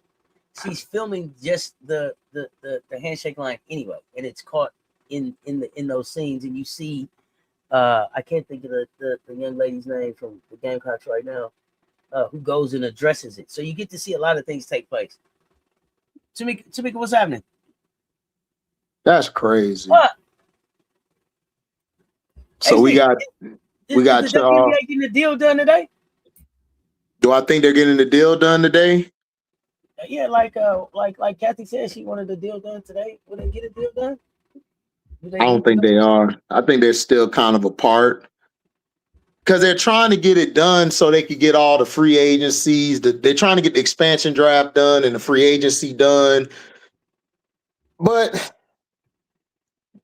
I think I don't know if it gets done today because they're not trying to move on that revenue share. That's the only thing that's in the way is the revenue share. What they would get after each season when the revenue keep going up, like how the NBA gets a percentage, the players get a percentage. That's all they're really trying to work on to like get to the same common ground on. And I don't know if it's going to I don't know if it's going to happen because the owners, I'm hearing they're being real a-holes. They're really trying to hold on to every penny, but it's like me and you said it from the beginning. To make money. Yeah, exactly. Like, open your books up. They don't want to they're trying to get this done. They don't want to open the books because they know if they open them books, they're going to look bad, like real bad. So I don't know. I don't think they get it done today. And if they do, I'm going to be live later, y'all. I'll apologize, but I don't think they get it done today because it's the revenue share. The revenue share is messing it up. Yeah, they're trying to pressure the players to fold, but see, here's the thing. That may have worked a while ago, but that don't work today. That's why I said when me and Auntie did the show, I think it was 2 weeks ago or whatever, I said the WNBA, just give them what they want now. You don't have the leverage. You don't have the leverage. Just like the NBA back in 2011 or 12, you didn't have the leverage. You had to be like, all right, we got to give right now. You got to give. They've earned their stripes. They've earned that money. It's on y'all, but y'all want to be greedy because, like I said, I think y'all using the WNBA as a tax write-off for all of your lost debt in the NBA. And I'm going to stick by it. That's what I think y'all using the league for. And y'all don't want to give them no money like that because now you can't claim that to cover up for your bullshit on the NBA side. But hey, what do I know? What do I know?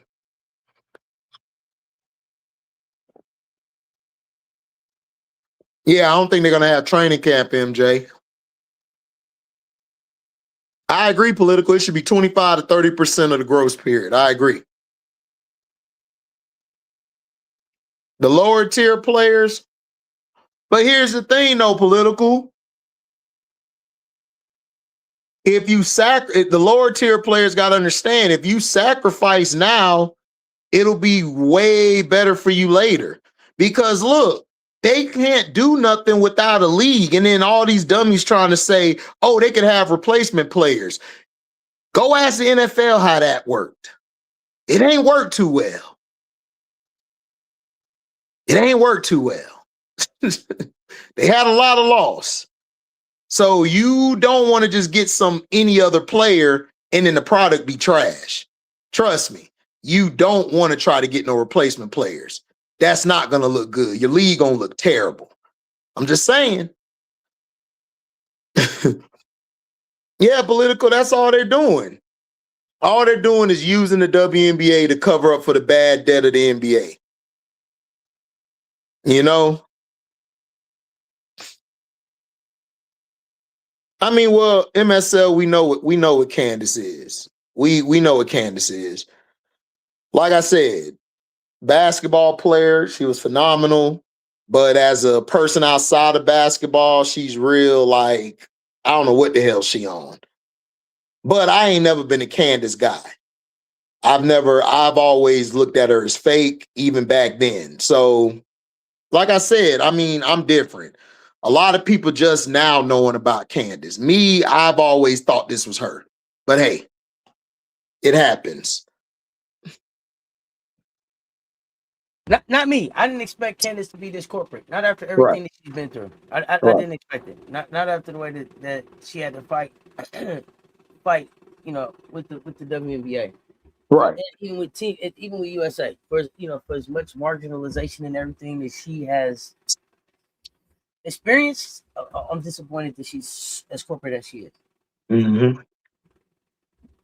But it doesn't take away from her skill and ability and what she accomplished. Oh no, hell no. No. I can't deny that at all. Candace was a hooper. Candace was that one. She was a beast. I mean, yeah, like I said, it's people who played who you look at outside and be like, the hell, but you can't take away what they were great at. Can't take that away. She was great. She revolutionized the game, and she has a lot of people who mimicked her game coming in the league now. So, like I said, great player. I just don't understand the corporate side. I mean, if you need the money, it's like, I feel you, but I'm sorry, I can't side with a corporation when, like Auntie said, the corporation did me dirty. But I'm a side with them. It's like what are you doing? It's like that don't make no sense. Like this is the same institution that you called your second job. Right. Your weekend gig. Like, right. Right. And then now all of a sudden the players need to accept whatever. Like, what? Did you get body snatched? You remember that movie? The Attack of the Body Snatchers? They snatched you? Not the invasion of the body snatchers. Right now. Right now. Hey, Auntie, who am I? I ain't got time. I'm not doing this with you right now, bud. I'm not doing this with you right now, bud. You go, Auntie gonna walk up on Candace, like, Candace, what happened?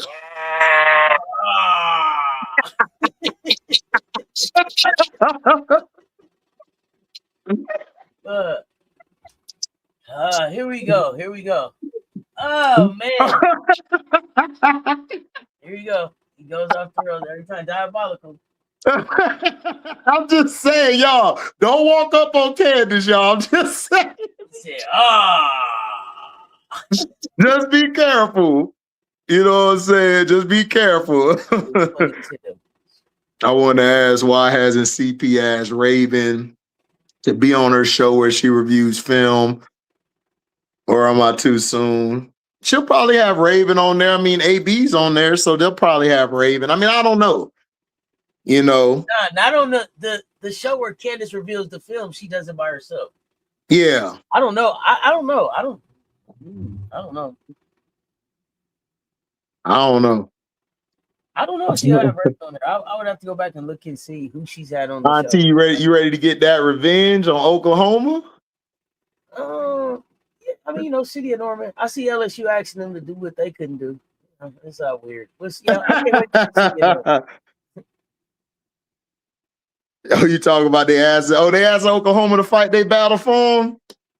Yeah, they was out on the internet talking about Oklahoma, we got a job for you. You see, that's weak as hell. The competitor in me, I'll never ask anybody to go do the job for me. I've always thought that to be weak. When a team couldn't beat a team, not if you didn't beat me 19. Like when a team beats you, like, and you ask another team to beat, it's like, that's weak. I mean, I don't know. I'm different. I think that's weak. I think those fans should turn their card in and not be fans anymore. I don't like that type of stuff. Like, I'm gonna go handle it myself. If I can't win, then I got to get back to the drawing board to figure out how I'm gonna win. I'm not gonna ask somebody else, especially from the same conference, to go handle my battle. Nah, that's not cool. I disagree with LSU fans doing that. If you got a problem, you can kiss my red ass. I don't believe in that. I believe when you play somebody, you beat them head up. It's no, yo, you beat them for me so I can get an easy road to the championship. No, that ain't how sports work. That ain't how sports work. Sports is you take out who been having a reign over you. Like y'all saw what happened to Jordan, right? Jordan had to get through the Pistons.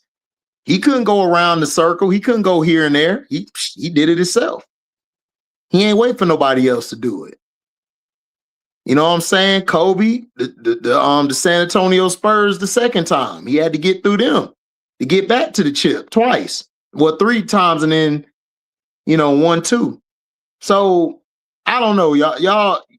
That's kind of different. I don't mingle with fan bases who need somebody else to fight their battles.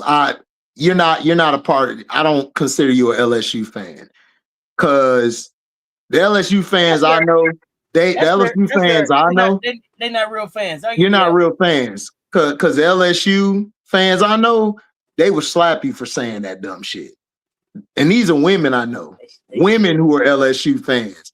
These women will slap you like, we good. If we lose, but we finna go try to win. They ain't finna ask no soon. And then these niggas just got to the SEC. That's disrespectful. Don't do that.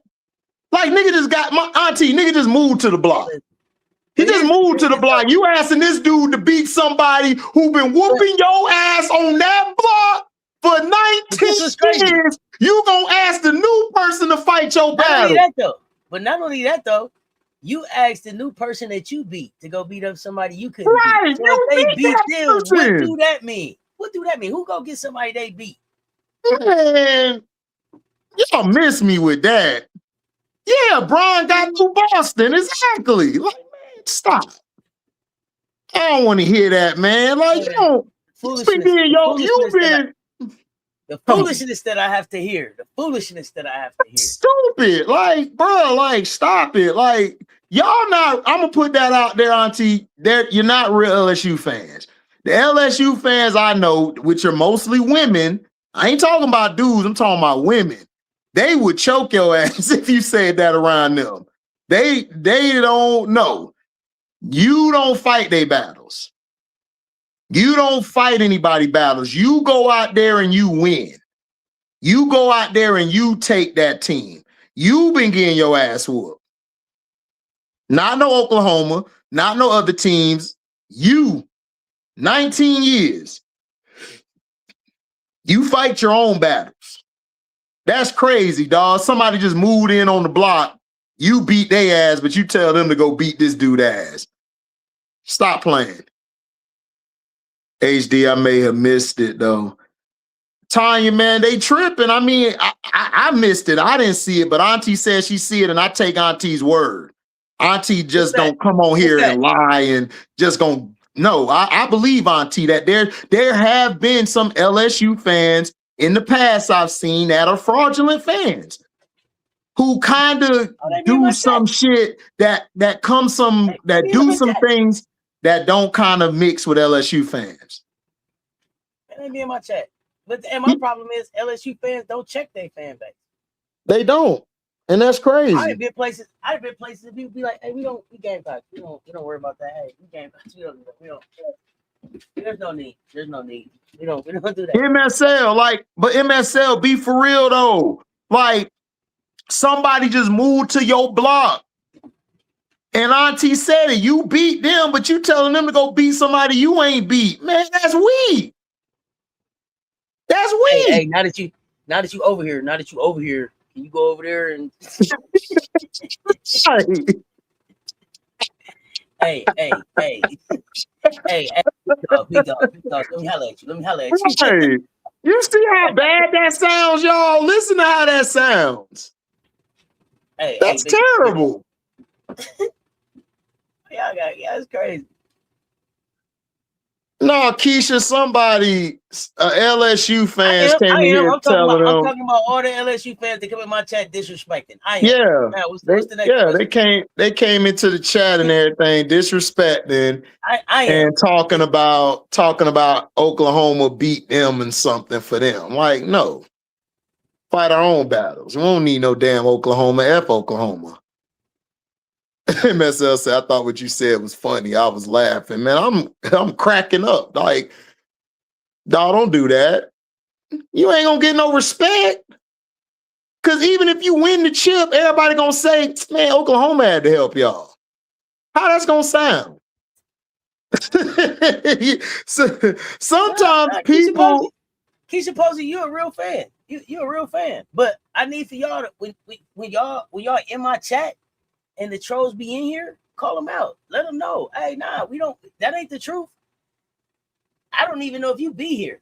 But it be other ones in here who be talking about they true LSU fans that be letting that bullshit ride. The truth is the truth. That's bullshit. That's bullshit. You got, Virginia and Arizona State, Auntie, they playing for that number 10 spot. I'm gonna go Virginia. I'm gonna go Kamora Johnson. Yeah, Virginia. Yeah. HT, does LSU beat UCLA? Hell yeah. We're gonna beat UCLA. We're gonna beat their ass. And then we're gonna beat UCLA? and then yeah, we're gonna beat UCLA and we're gonna beat whoever at the bottom. We're gonna beat whoever at the bottom. It's trolls every day. It's trolls every day. I don't know which one you're talking about.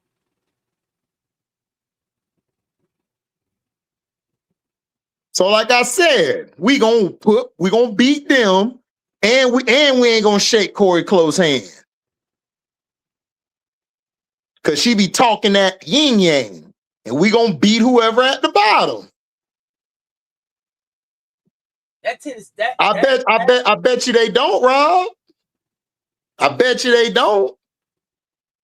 We gonna get right there. Look, I'm gonna be real with you, bro. The only team up top I really look at is I don't really look at nobody. Like, look, Ole Miss is the only team I'm worried about. I ain't worried about UCLA. UCLA ain't been challenged yet. Who challenged them? Who even put something on them? They've been playing in that weak ass Big Ten. We'll see. We can have a discussion. When they get there, I want you to take back everything you say. When they get there.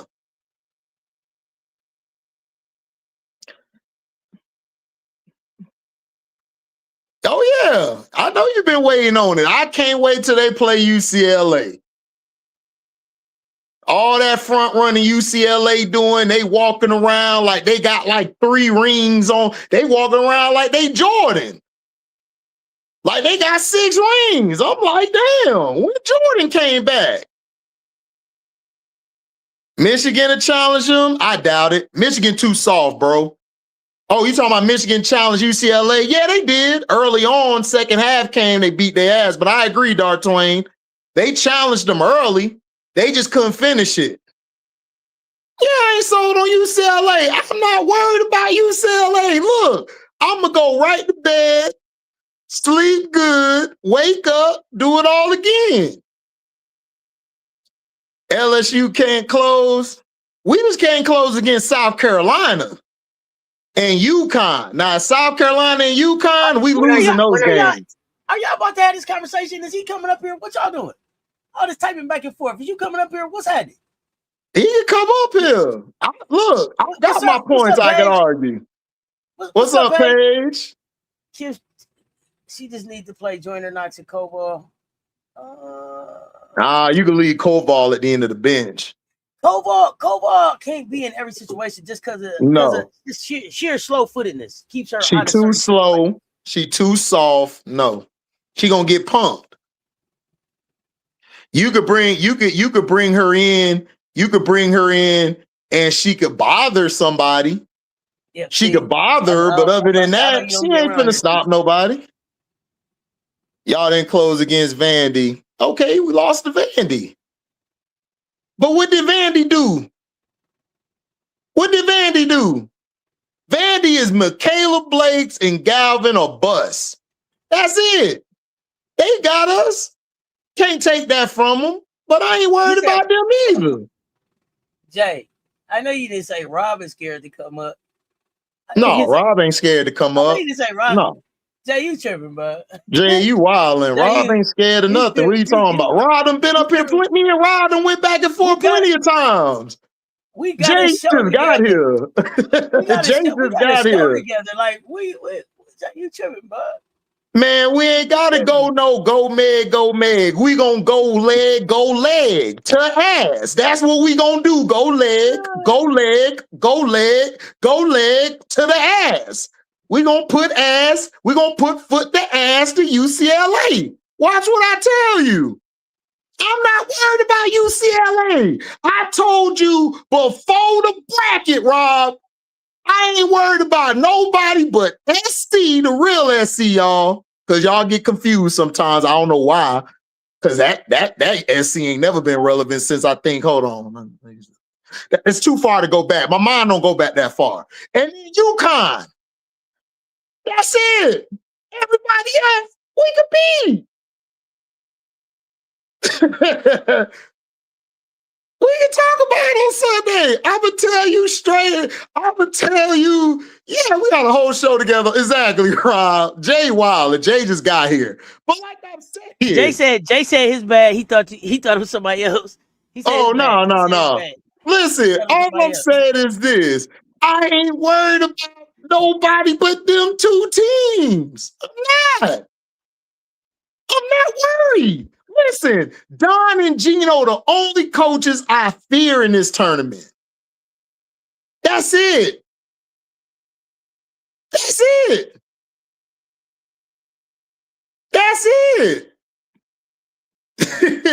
That's all I'm saying. Look,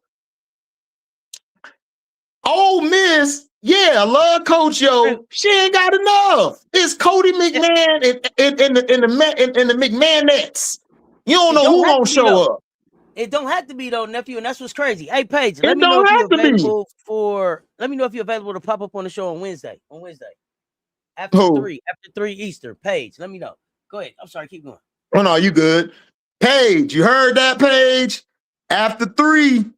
Wednesday, 3 Eastern. Let us know. Yeah, 3 Eastern. Man, I ain't worried about that. Listen, me and Auntie done had these plenty conversations. And Auntie asked me, what do I think? I said, I got LSU there. I said it from the beginning. I'm sticking to it. I told her the only team I'm worried about is SC and UConn. Question in the chat for you. Question in the chat on the screen for you. Who's guarding Betts? Everybody. Gracie, Zakiya, and Amaya. They gonna pump Betts. Betts is soft, y'all. Betts is soft. All you got to do is put that forearm to the mid post of her back and move her either left or right. Betts plays soft. See, y'all think Betts is this big. Betts ain't BG. That ain't BG. If that was Brittany Griner, I'd be like, shit, Auntie, we got to pray to God. We got to pray to Allah. We got to pray to Buddha. We got to pray to everybody. That ain't BG. Y'all think Betts is BG?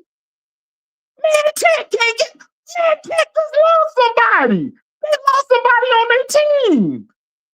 I ain't worried about Tech. Where Texas Tech at? Hold on, Rob. Where Tech at? Tech ain't even. Man, Tech, we gonna beat Tech the next round. We gonna blow Jayville out. We gonna beat Tech. We gonna beat whoever, Baylor, Duke, whoever. We gonna beat UCLA. Hey, y'all act like Betts is BG. Y'all act like that's AB or Camilla. Man, stop it. Stop it.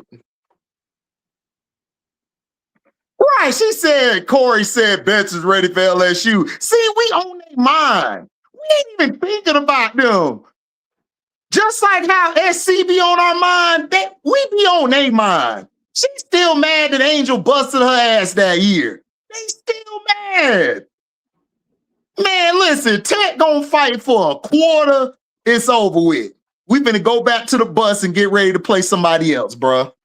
I ain't worried about, look, I'm telling you now, bro, we gonna beat everybody. The hardest game we gonna have is against UCF, is against Duke and possibly UCLA, possibly do.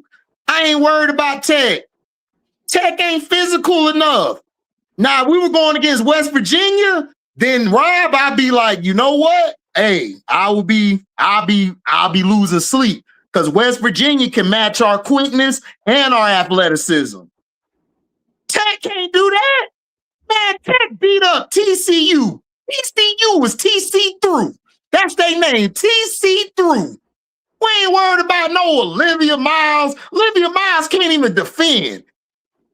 Every time they get on the other end, Auntie, I don't know who worse, either her or CC on defense. I can't tell. It look like I'm looking at CC. Not you looking at CC. Y'all cracking me up. All right, let's go. I thought it was. Olivia Miles got beat. Oh, no, that's Olivia Miles. My fault. You prayed to all the guys. Miracle Rider. Miracle Rider. If Brittany Griner, listen, y'all don't remember Brittany Griner from Baylor. She was a problem. Brittany Griner was a problem. Listen, if Brittany Griner was out there, I'm praying to Allah, God, Buddha, all the sun gods. Because you know we got like 8 sun gods. I'm praying.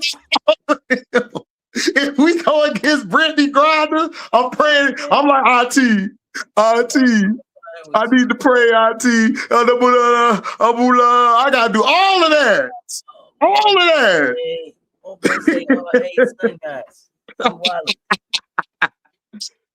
The Auntie said, UC said they're going to beat TCU. I won't be surprised. Bro, TCU is soft, bro. Let's go. HD, you know you wrong. Call it shit. MSL, what am I lying? Auntie, am I lying? Hey. Go look at how Olivia Miles plays against the pick and roll. You will have a laugh. You will laugh your ass off. He's funny. I'm just saying, bro. Look, I'm trying to tell you the way that SC is in our minds, we're in UCLA mind like that. UCLA beat us last year, but you know why they beat us? Because we played dumb. We really should have won that game. And we're still being thought of by them. They won last year. They got to play UConn. You know what UConn said?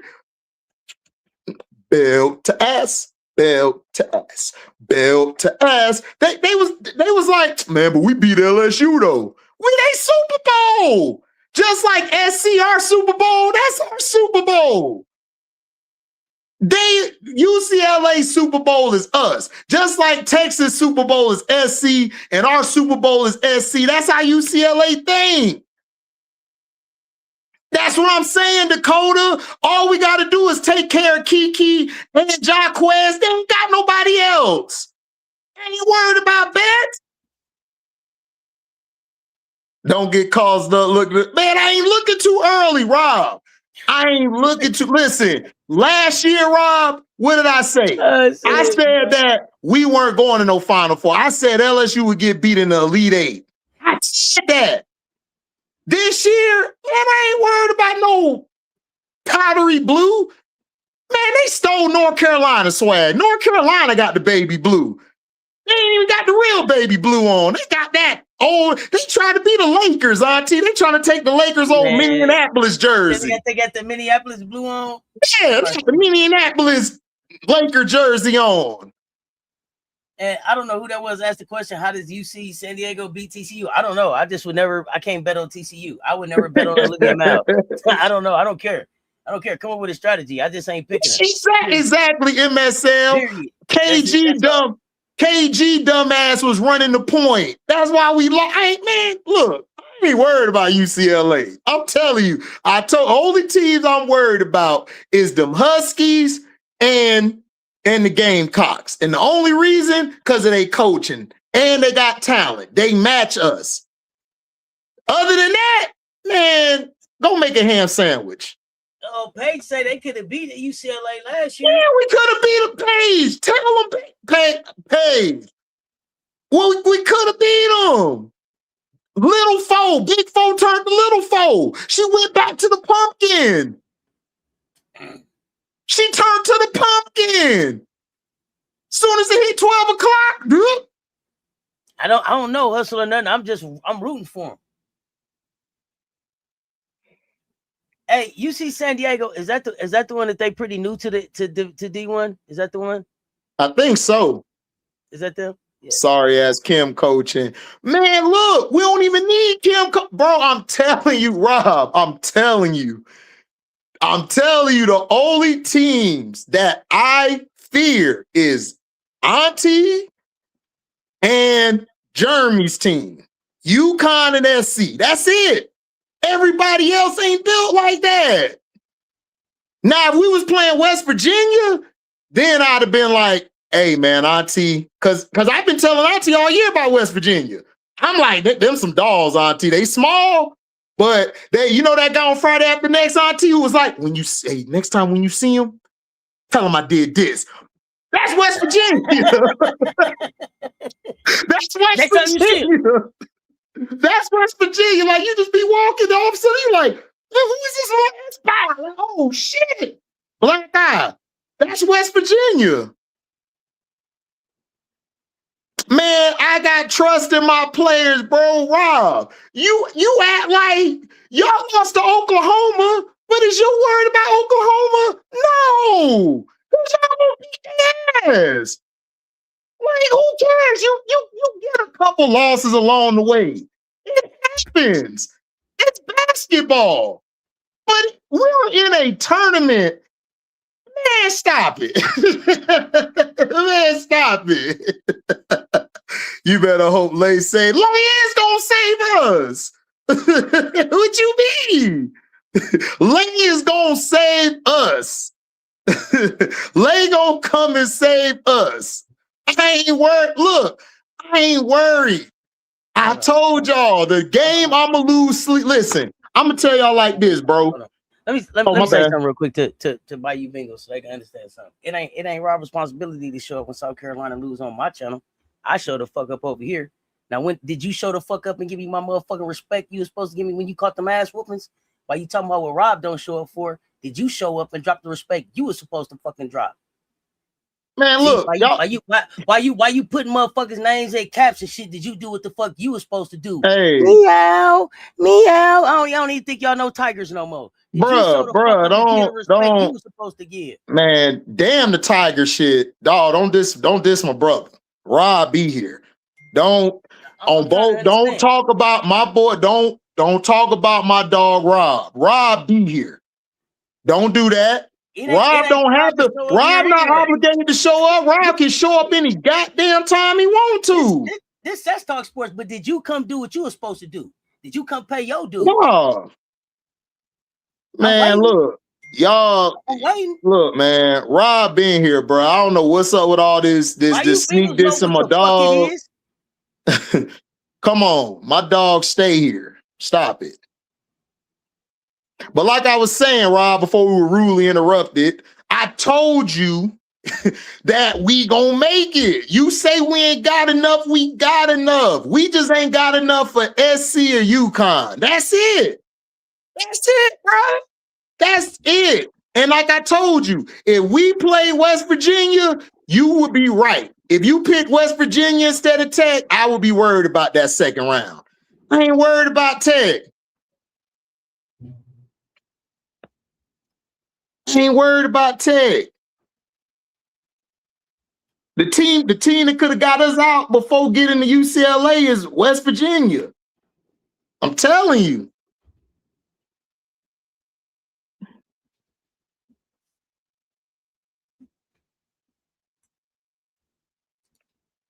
Man, I ain't worried about Dakota, man. I ain't worried about the refs. I ain't worried about that. Look, man. Can't be worried about the refs. I ain't worried about no refs. The refs can get them 20 free throws to our 5. We gonna bust they ass. I'm telling you, we gonna win. I ain't worried. I told you it's only 2 teams all year I done seen from top to bottom that will beat us. That's SC and then that's UConn. That's it. Ain't worried about the rest of these teams. That's what I'm saying, Jeremy. Like, they disrespecting Rob like he's some little nigga. Don't go run on HD on HD channel and try to type. You was just typing on my channel. Say what the fuck you got to say. I don't know if like no smoke. What I don't do is disrespect. But see, your punk ass didn't show up and give the respect that you was supposed to give. You gotta go. 0-19 is 0-19.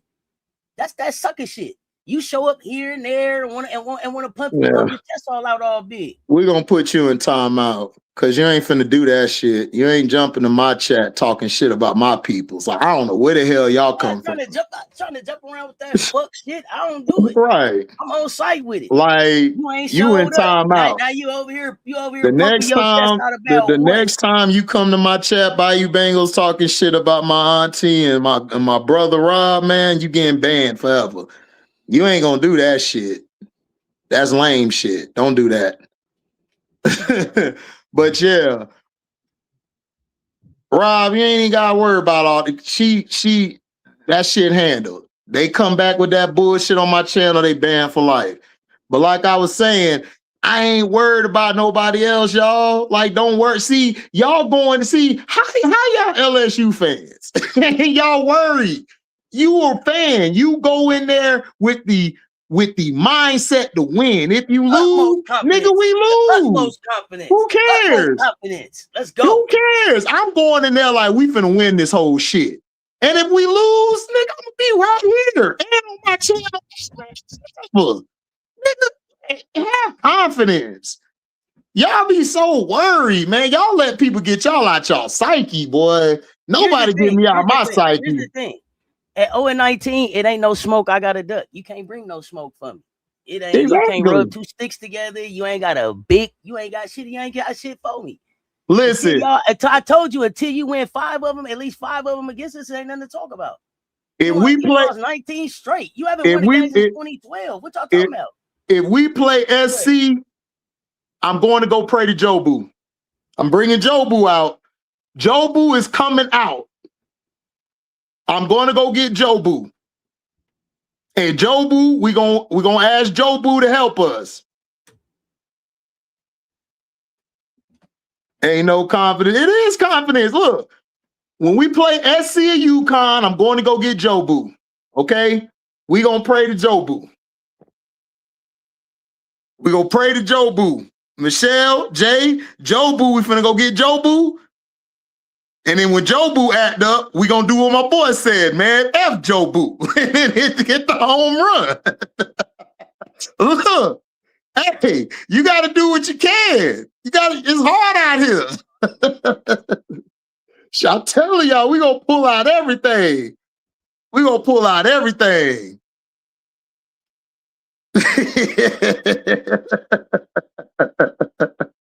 You know, Lorenzo, I said exactly. Stand on Lorenzo. Don't let them scare you.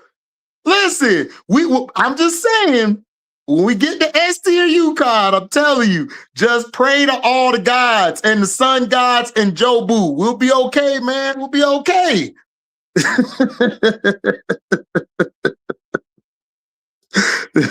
I'm just saying, Jay, I'm just speaking real. Like, look, hey, listen, I stick by my pick. I don't jump off my picks, dog. I'm sorry. I don't just jump off my picks. Like, a lot of people be doing that. They just be jumping off picks. I can't do it. That's what I'm saying, Jay. Like, what's the point? Like, if you let people talk you out of your team, like, come on. Like, bro, it's your team. Have faith. Something might happen. You don't know. I mean, that's not crazy, Marcus. It's teams that's in the league who done got beat for years and ain't won a game. I mean, that's not. Do y'all realize? Do y'all realize that it's teams that ain't beat Don in 20-some games? Go back and look. Right. In the SEC, y'all, for real. For real. Right. Go back. LSU does not have the worst record against Don Staley's Gamecocks. They don't. Go look, check it out, y'all. Nope. Flaude at 28. Man, she had a weak ass 24, Jeff, and I'm gonna stick by it. A weak ass. I watched that whole game. Shout out to the $2 though. But what game? Oh, against That was UCLA. UCLA, man. Her 24 was weak as hell. Which game? When they won or When when they we lost? lost to UCLA, she one of the reasons why we lost because of her defense. She was getting cooked on defense, and her shot selection was terrible. Man, anybody that weak ass 24. Damn. Shit was weak. Y'all niggas be giving consolation prizes. I don't give consolation prizes. Ooh, I might gotta go look at this game. Go look at it. A week 24. Okay, week 24.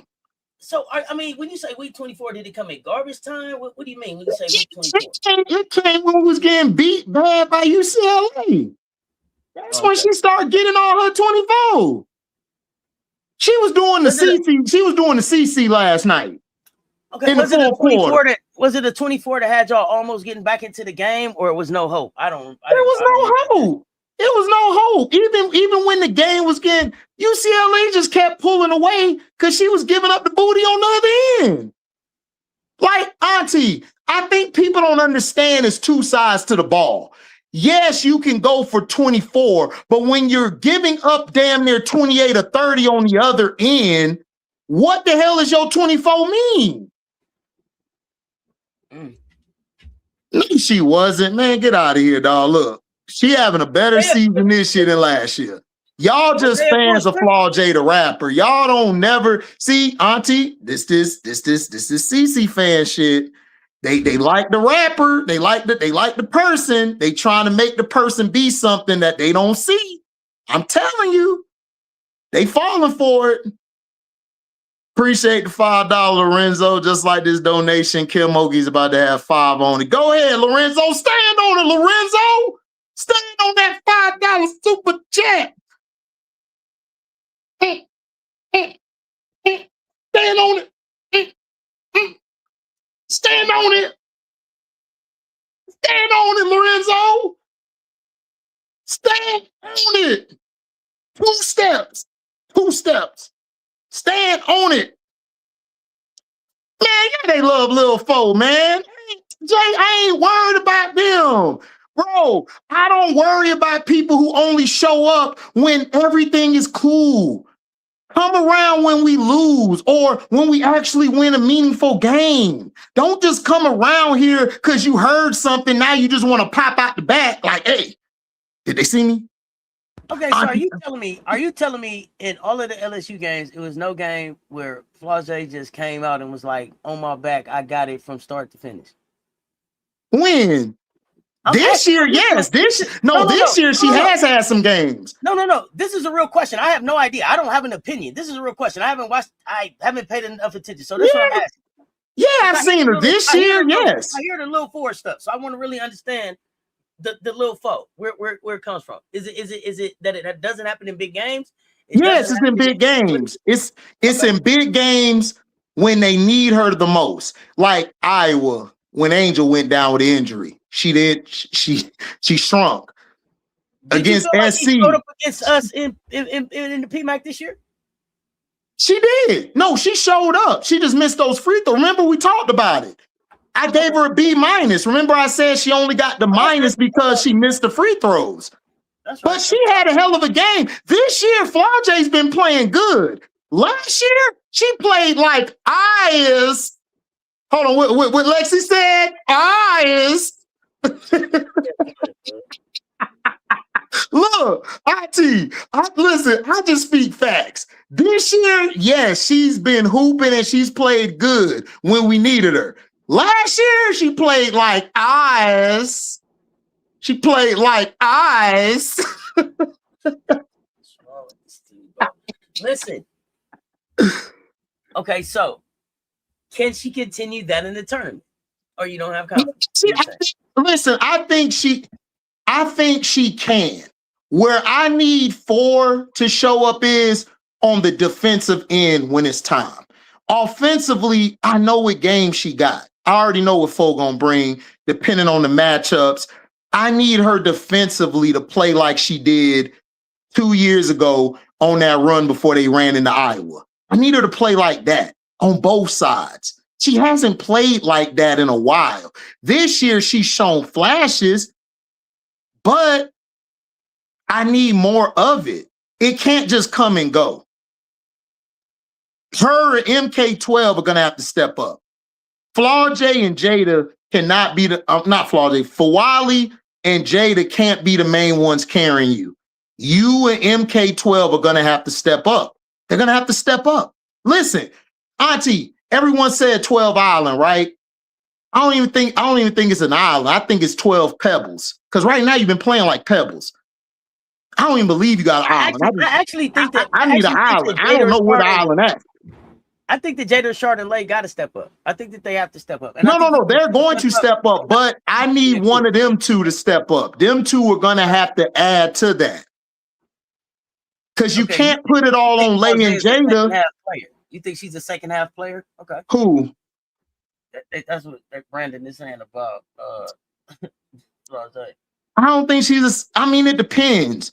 She'll have a good second half, but then she'll have a good first half, but then have a bad second half, or she just disappears entirely.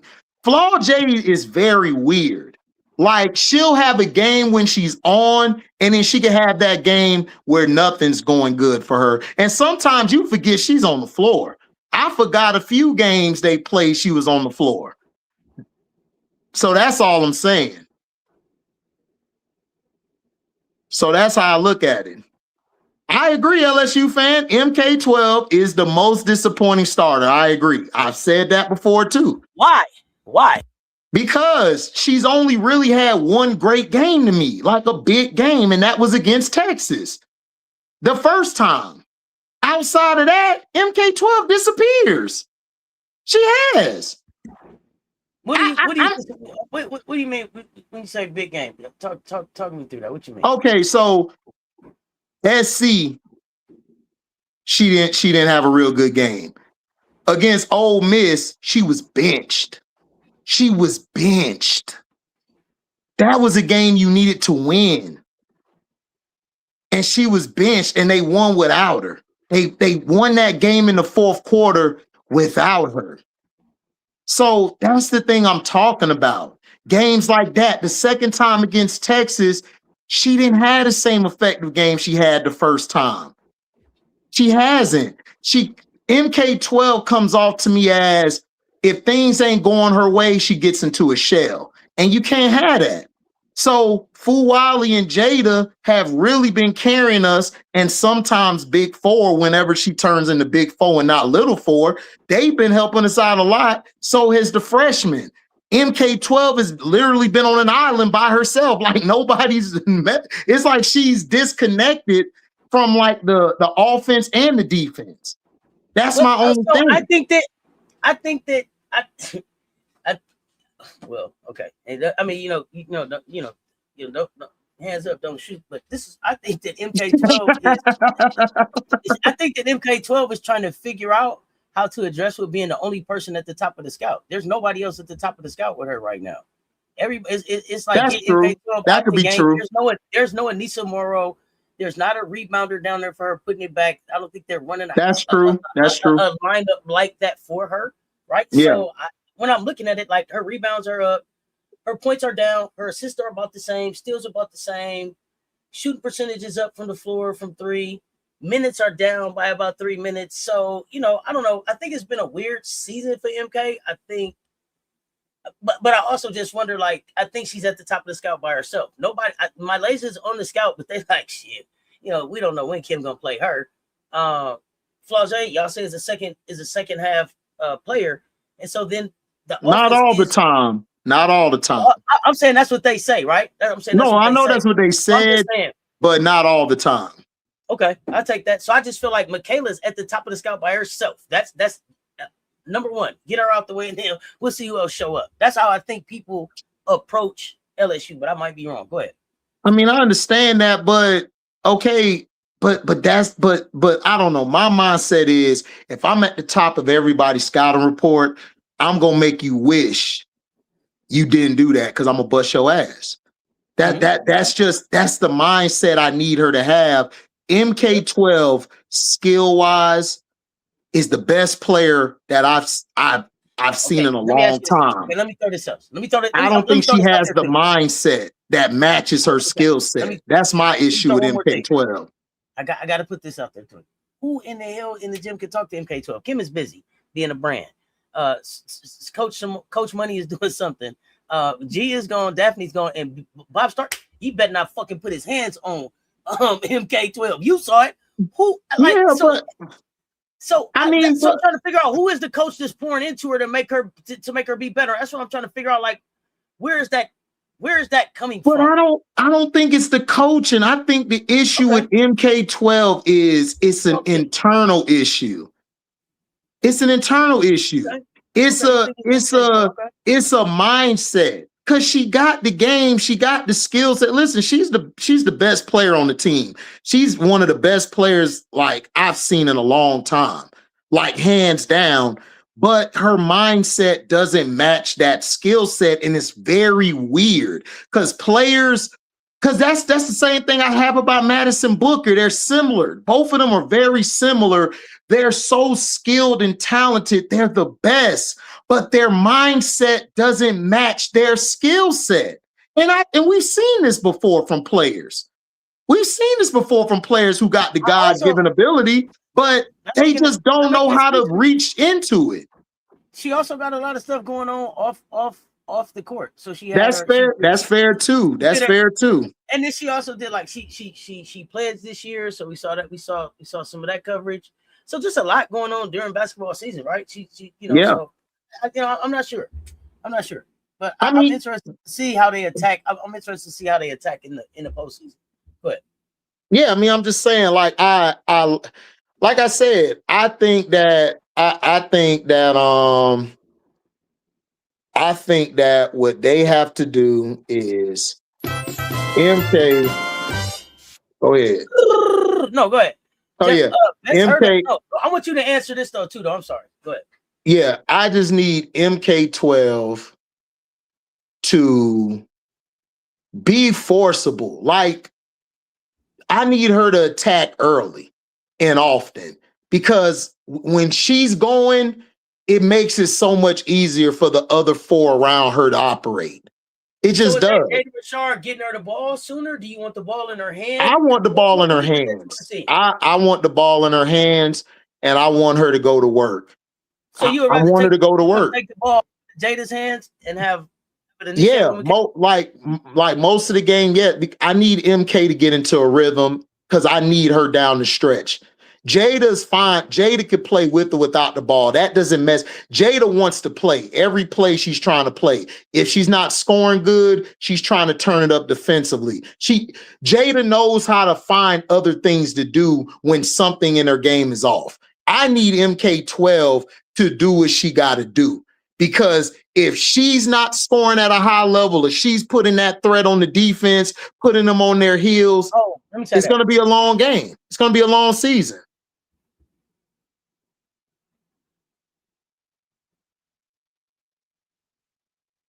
Talking about the mama, yeah.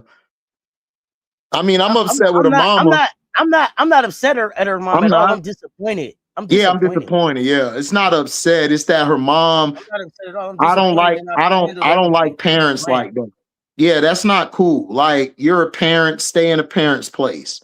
That's not your job. Lorenzo, I don't know. What's crazy, Lorenzo, is if Flau'jae performs big in this tournament and has LSU win it, what makes you think? I'll give her credit. I mean, I've been waiting for it. I want her to. I had to give Texas State credit. I had to give UConn credit. Like, I don't know where the fuck. Look, man. Look. Y'all don't look. Flau'jae, I am hard on Flau'jae because Flau'jae could be great. I just don't believe she believes she could be great. I just don't. Like, it shows in flashes, but when she's not getting the ball like that, I need Flau'jae to focus on defense. You got enough scorers. Why not be that defender to shut things and do what you have to do to win the game? I sometimes don't see that from Flau'jae. It's like, I think Rob said it earlier, like in the first 3 or 4 minutes, if she doesn't feel like she's involved, her body language sucks. Like, it sucks. LSU fan 2023, I'm gonna call you out on that bullshit. That's not what people took issue with. What I took issue with was her acting like Flau'jae was winning in real life, and these other young black girls that are out here doing the exact same thing Flau'jae is doing from a basketball perspective, from a brand perspective, aren't winning in life. It wasn't shit about basketball then. That conversation went way beyond don't blame my daughter for losing the game because she missed the last 2 free throws. And you know that.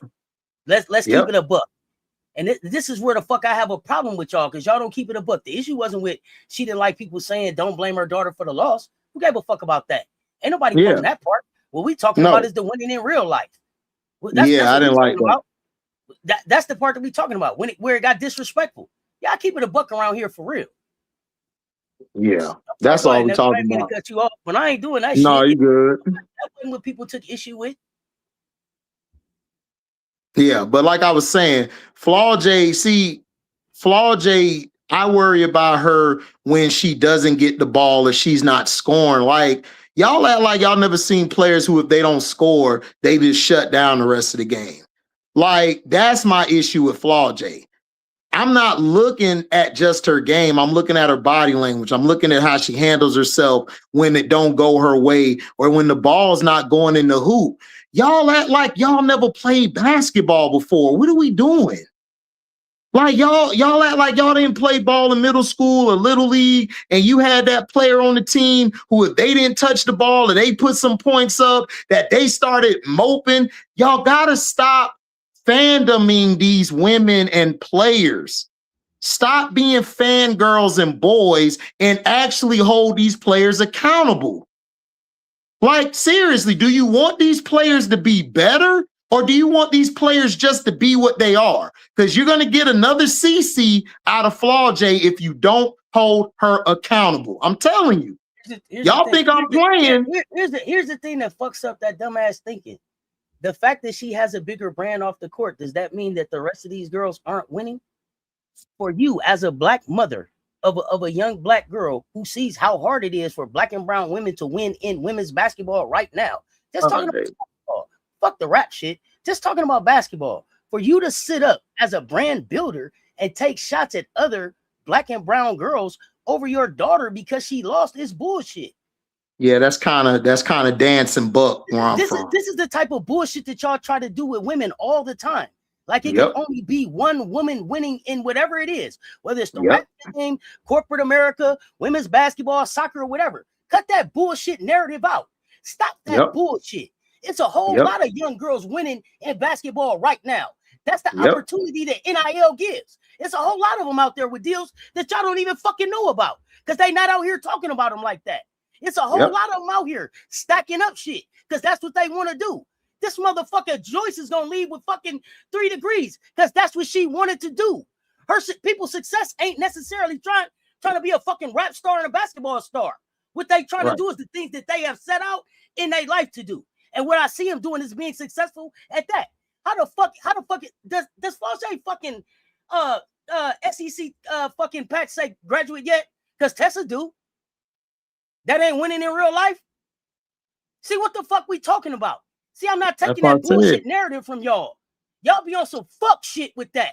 Y'all always trying to pit these young girls against each other. Cut that fuck shit out. That's fuck shit. Especially when you try to pit black women against black women. That's who she is. She got shortcomings. They all do. They're in fucking college. They supposed to still be growing their fucking game. They supposed to still be trying to figure out who the fuck they is. But what they don't need is a motherfucker who know how hard it is. This is a single mom who pulled herself up out the dirt after her baby daddy was killed and raised her kids up, and she out here taking shots at young kids that's out here getting college degrees and millionaires before they fucking 22. Fuck out of here with that fuck shit. That's the shit that fucks me up about y'all fucking trash ass, toxic ass fan base. It's that fuck shit. It's that mental mindset. Get that shit out your mind. My bad. I didn't mean to get on no fucking tangent about that shit. But that's real shit. Y'all be on you needed to. No, you needed to because that's what I'm saying.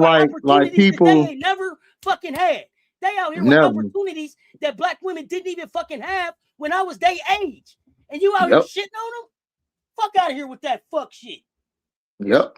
That's why I be telling you and people like Chicago Cheetah and Bayou Bengals who got all of that fucking toxic ass thinking in their fucking mind and that toxic ass thinking and how they look at women's basketball, not the fucking chat in my fucking chat. Because that ain't what I'm about. I'm about pushing women's basketball forward first. So it ain't no time that it's okay for her to be sitting up shitting on some little kids. Ain't that a bitch? Fuck out of here with that. Go ahead, nephew. You can click off the name real quick. Because I'm finna put them out. You in timeout, bro. Come back later. Clear your head. Betts had most of the points. Jeff, Betts wasn't the only reason why we lost. LSU didn't play defense. Like,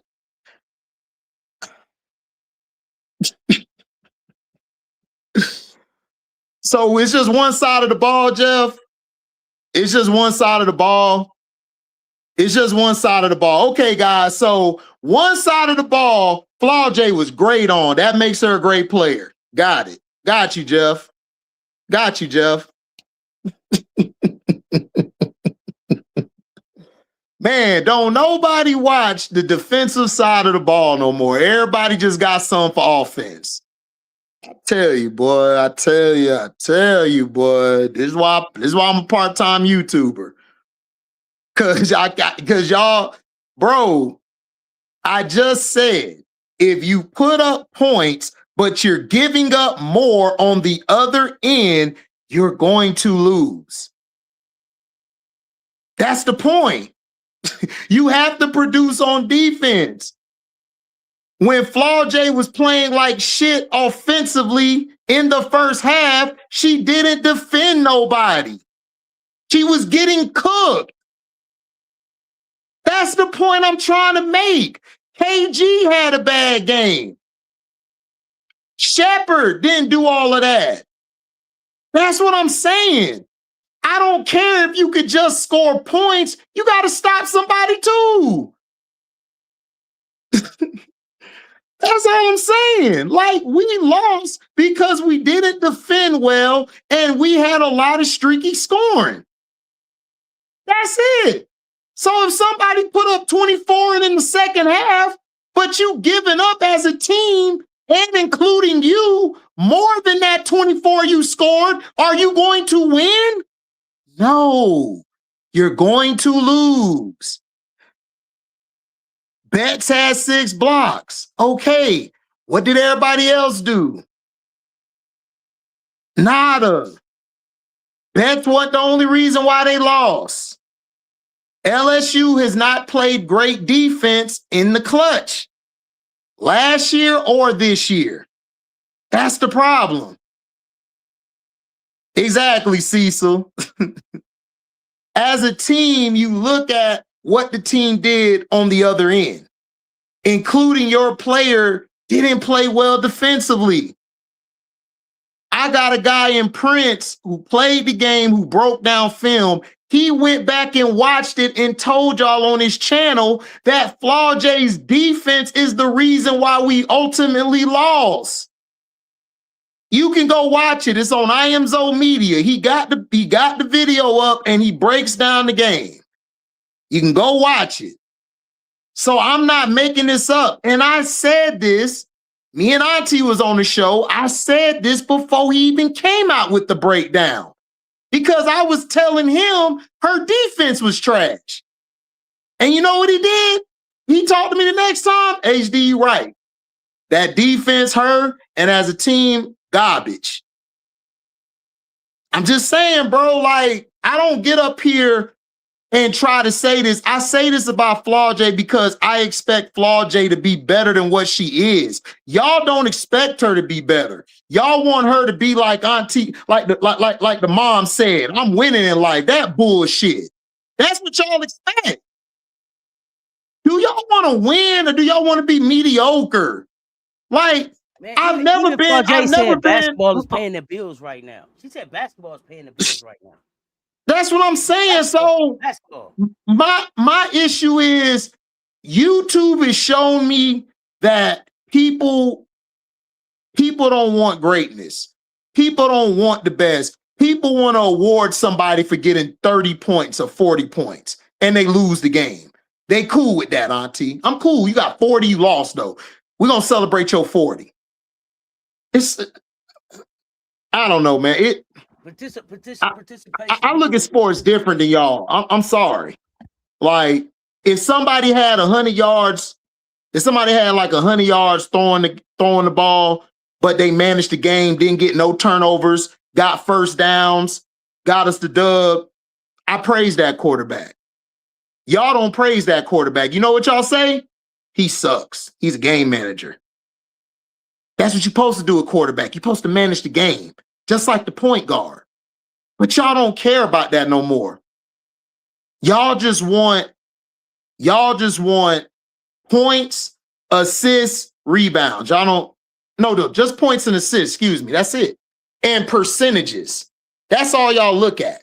And that's why the game has suffered, not only just the women's game, it suffered in the men's game, it suffered in other parts. That's why nobody's watching the men's no more. Because all they care about is assists, shooting, 3-point percentage, and all this bullshit that takes from the game. So that's all I'm saying. Like, she had a bad game, bro. She's one of the big reasons why they lost. Now, has she played better this year than last year? Yes, she has. She's been good this year for what she was last year, because last year I didn't know who the hell that was. But you still that one Flawed Day. I don't know who that was. Expecting her to go to another gear for the tournament. Is that what you're saying? I expect her to go. I want her to, but do I expect it? Her MK12 Auntie has to take it to another gear. That's the standard that you're holding her to. She should. Yeah, that's my standard. My standard is on both sides, not just one side, both sides. What do you do on both sides? What do you do when your shot's not falling? How do you adjust? Flawed J's biggest issue has been her adjustment and playing out of a funk. Like her body language, her soaking. She got to get up out of that. You're the elder statesman on this team. I expect way more out of you. I expect a lot. You're the elder statesman. Y'all hold Raven to the same standard. Am I correct? On South Carolina? Absolutely. So I'm a whole Flawed J to that same thing. You're not finna get no handshake because you put up 30, but then you ain't do shit on defense, man. What we doing? I don't want to hear that shit. Play both sides. Exactly, Doc. Both sides, both ends. Exactly. That's how the game's supposed to be played. But now you got all this, you're an offensive initiator, all this 2K bullshit. No, play both sides. I did an MSL. I didn't know who that was. I did not know who that was. Flawed J played horrible last year. And that was her worst season of her career last year. Other than that, better last year? Was her numbers better last year? Wait, Nephew, I thought her numbers was better last year. Hold on. Yeah, against the sorry ass teams, yeah, they looked good. She hooped against them, but I don't judge you off of no cupcake. Okay, let me ask you this: how much of that, her numbers being down, do you think is because her minutes are down? Because Kim is playing more players. Does that factor in at all, or no? It don't I don't really care about it. It doesn't matter about the numbers. I'm not a numbers person, so I can't answer that for you because I don't care about numbers. I look at what you do on the court. I'm a guy off of what you do on the court, where you put yourself on the court. How do you play the left side of the court? How do you play backdoor cuts? How do you position yourself? Listen, stats don't mean shit, because if I take away the stats, Auntie, if I take away the stats and we just watching the game and we're just looking at the score, you could tell better who's doing what. You would be able to read the game better, and I wish they do that. They wouldn't show us the stats of people, but because we're doing bets now, we got to show the stats. I don't need to know the player stats watching the game. I'm watching the goddamn game, and that's the problem with people today. What do you think about That's that? the She doesn't problem. use her wingspan. She doesn't use her That wingspan. too. He right. She don't use a wingspan too. Yep, that's also right. That's right. She don't use a wingspan. Exactly. Thank you, Jabari. Both sides. She plays both sides. Yeah, exactly. You think they play street ball? Yeah, it ain't street ball. It's more like ISO ball. She tried to play ISO ball too much.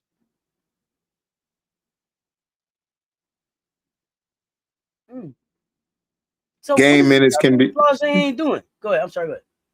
No. Game minutes can be sacrificed when you have a bench full of talent, especially when the bench player's defense better than you.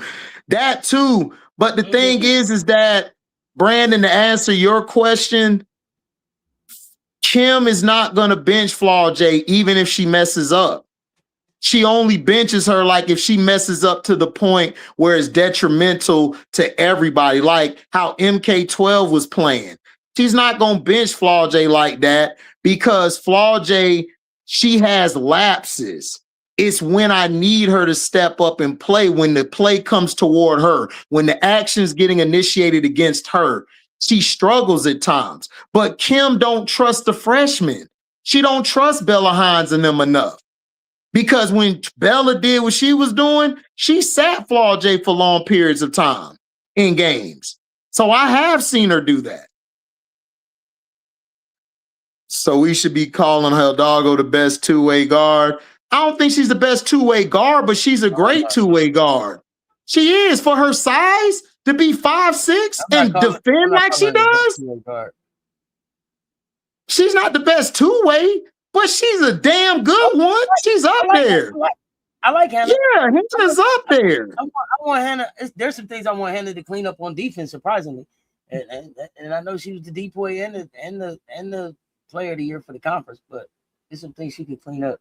She gets the steals, but I want Hannah to be able to on ball, get up in somebody and stop somebody when it's not a steal. Yeah, I mean, that's what she needs to work on. But I'm not taking nothing. I love Hannah, but I'm not gonna say she's the best two-way. No, she's not the best two-way guard. No, that's why that was just she's not the best two-way guard, but is she a good two-way guard? Yeah. Is she great? No, I don't think she's the great or best two-way guard, but she's a good two-way guard. No, Hannah's damn good. What the fuck she do though? Right. That's what I'm saying. Yeah. What her game is, Hannah's that. Yeah, but no, she's not the best two-way guard. No. Hell no. But she's great at what she does, but no, she's not the best two-way guard. I'm just saying that she plays both sides of the ball. That's what I'm saying. That's the example I'm trying to say. Flau'jae don't do that all the time. Y'all look, man, stop fandoming these players. It's okay to criticize. It's okay. Kevin Durant, my favorite player, I still criticize him on the bullshit he does. I don't like it. But I'm going to criticize. Y'all don't criticize nobody. Y'all just let everybody just play, man. It's AAU, dog. Everybody can play. Here my money. I'm a coach. Hey, all y'all just shoot the ball up. Y'all good. Oh, you missed you missed that. Oh, you missed that screen. Oh, it's all right.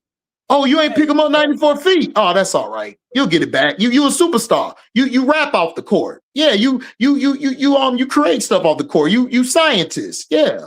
Yeah, y'all cool with that. I mean, you a movie star off the court. Yeah, you movie star. Y'all don't care. Y'all don't care about criticizing players and making them better. I mean, y'all don't. Y'all don't. I'm not saying the people who do. I'm not talking to you. The people know who I'm talking to.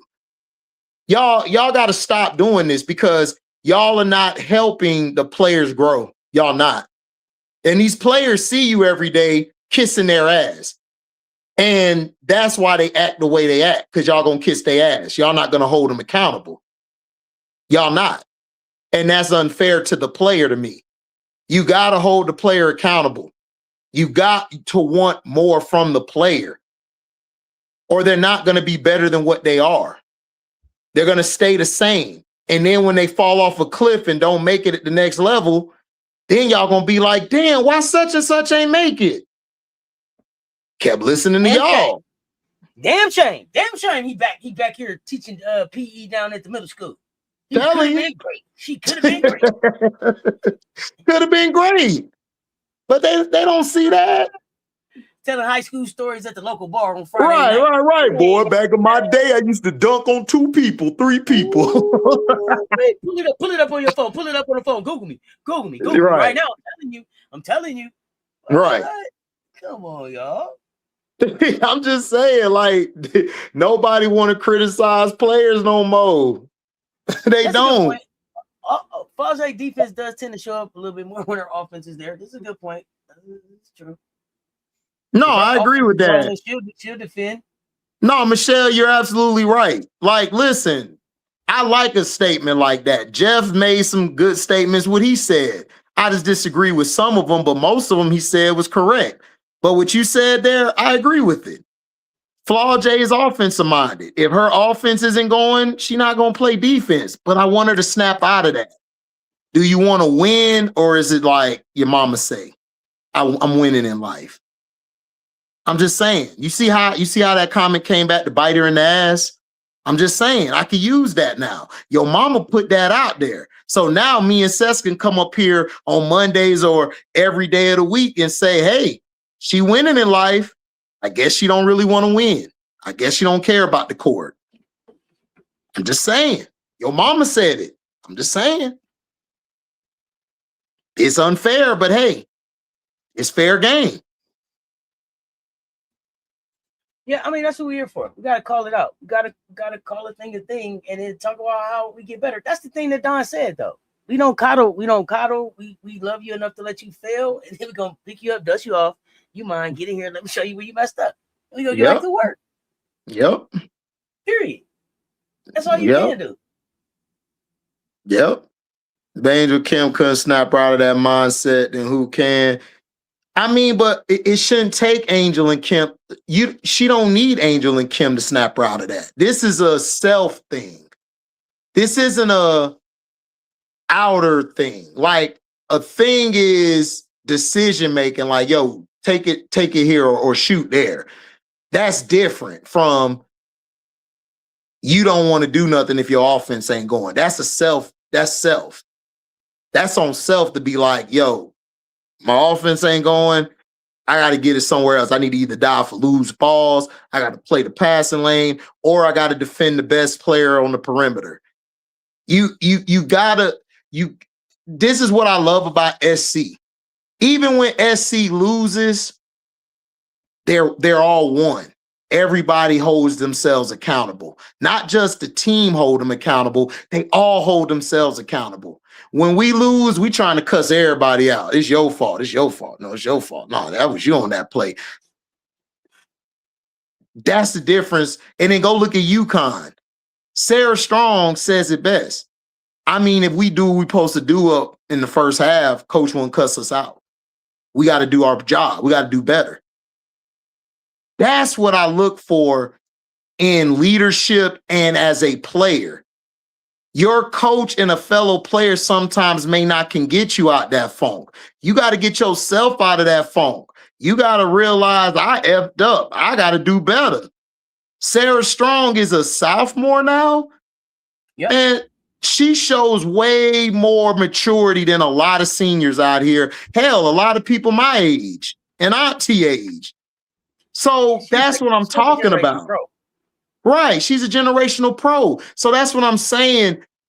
Yes, we can get the rah-rah person or you can get the laid-back person. But at the end of the day, you control what's in your hands. Y'all want to know why Kobe's my favorite my favorite basketball player of all time, and to me, the greatest of all time? I don't care about them consensus lists. This is my list because he know, oh, I ain't doing it here.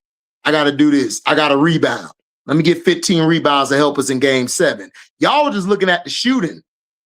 Y'all didn't look at the defense. Y'all ain't look at them diving for the ball. Y'all didn't look at them rebounding. That's what great players do. Sometimes what you're great at may not work that night. Tessa, her shot may be off. But I know what Tessa gonna do. She gonna try her hardest on defense, and she gonna dive for a loose ball. You gotta do other things if you want to be great. Now, if you don't want to be great and you just happy at the level you're at, that's cool too. That's on you. But I can't put you on my team. You ain't gonna play on my team then. Can't run with me, I'm buddy. being real. But that's cool. You just can't play on my team. You can't play on Auntie team. You can't play on Rob team. Can't do complacency. Can't do complacency. Like Auntie, you have to dig deep. Like, look, it's plenty of times I felt like, man, let me blame this person why my bill was late. Let me blame this person because I had lost here or I got hit with this. My account in the negative. No, that's on me. I got to figure out a way to get up out that situation. No matter what my decisions, correct. My decisions. Exactly. Grown-ups grow up. Kids, they kid. You understand what I'm saying? Like, y'all gotta understand. Listen, I done fucked up some shit. I done did some shit good. Yeah. I did some shit on purpose. But all of the shit, I did it. Accountability, I did it. Regardless of if I took a bad advice, I took the advice and acted on the advice. You can also take advice like thank you and move the fuck on. So it's still me. You know what I'm saying? You gotta be able to get to that point. You got to be able to get to that point, and that's the most important thing for these young women to learn coming out of college, I think. Yeah, exactly. Accountability. I agree, but see that's what I'm trying to tell y'all, and it may not be y'all in the chat, but a lot of y'all have let Flau'jae off the hook, and this is why Flau'jae doesn't elevate her game because she knows that y'all are gonna let her get away with it. But I'm telling you, if she think that's gonna help her at the next level stick, she got something coming to her. I'm telling you, that shit work now. But you get to that next level, if you ain't got that attitude that I want to win or I got to show up, I got to bust my ass. Hey, we'll see you in China with Ken or other people. We'll see you over there in in Israel or whatever. Not Israel right now. That's bad. But Turkey or whatever. We'll see you there. Have fun. Just get your Duolingo ready. Yeah. Ready. She averaged 15 and 5 in the last year. Hey, that's cool. She averaged 15 and 5. But you know what that 15 and 5 felt like? That 15 and 5 felt like 9 and 5. I mean 9 and 2. It ain't feel like a 15 and 5 when I was watching. I disagree with you, Jeff. You can give me stats all day, but when I watched the game, I didn't see fight. I saw straight softness out of Flau'jae last year. She was soft. So I don't give a damn if she put up 24 in the second half. That was a weak 24. And I'm going to say it again. It was a weak 24. It was a weak 15 and 5. I stick by it, bro. I stick by it.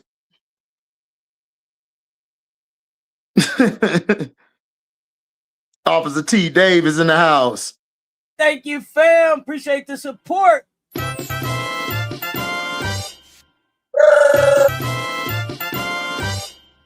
Nephew going in today. Nephew going in. Like the topics, nephew. What else on your mind? What you think tomorrow's game looks like against Spain? Do you expect more? Is this going to be the most competitive game that we see for Team USA tomorrow against Spain? I give it probably 2 quarters and then we'll beat their ass. I think the competition isn't in our group. I think the competition is gonna come when we play France or Belgium. Because they got big wings and big guards. Like that's what's gonna give us trouble. Like if they're trying to go this, I'm gonna give it the CC route. That's going to get exposed because Lacan and Gabby and them are going to be physical with her. And you know, it's overseas. She's not going to be getting those little ticky-tack fouls like that, like in the W. So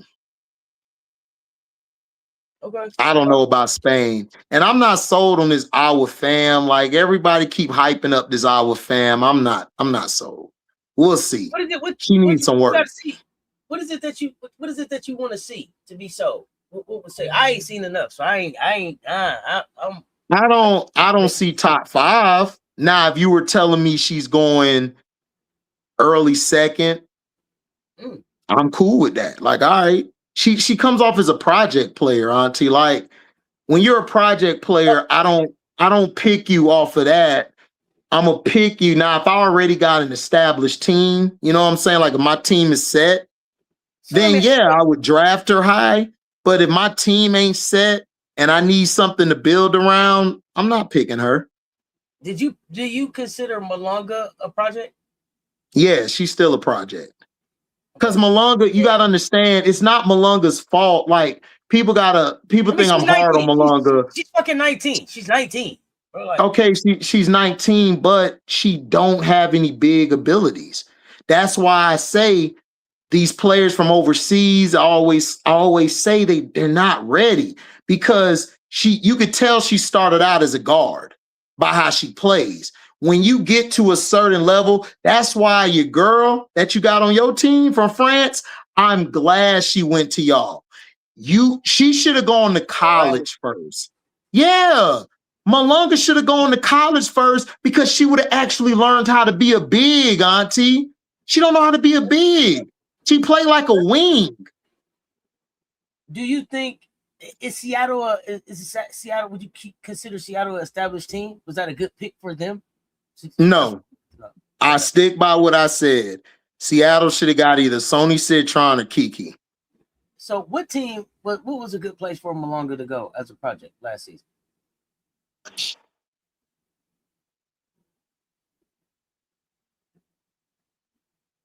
I would have loved Malonga in Connecticut behind Tina Charles. Okay. She would have did a lot better there. And I would have had oh, go ahead, my fault. I cut you off. Go ahead. Oh no, I was asking you, do you like where Malonga is now? Like do you like where her game is now at the end of Unrivaled and everything? She's gotten a little better, but Malonga, like I said, y'all might be right. She young. I need Malonga to learn how to bang more. Okay. And then she's out this tournament with a concussion. It's like I need her to have a summer away from everything and just have a one-on-one time with like a Sylvia Fowles. I want her to work with Sylvia Fowles. Okay. And then I wanted to continue working with Lisa Leslie. Okay.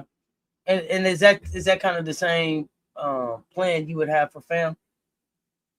For Fam, how tall is Fam? I think Fam's a wing. I don't know how tall is our Fam, y'all. I don't remember the car. I'm gonna pull it up. If my computer stopped tripping. You got a feeling tomorrow's game will be very exciting. Okay. She's 6'4". Yeah, she's 6'4". So with our Fam, I would do the same thing. I would have her learn from Candace and Lisa and Sylvia. I would have her work with all three because she kind of brings the ball up like a wing a little bit. So I would have her learn how Candace did it because even though Candace was a beast with her back to the basket, her front to the basket game was sick. And I think Iowa would learn a lot from her.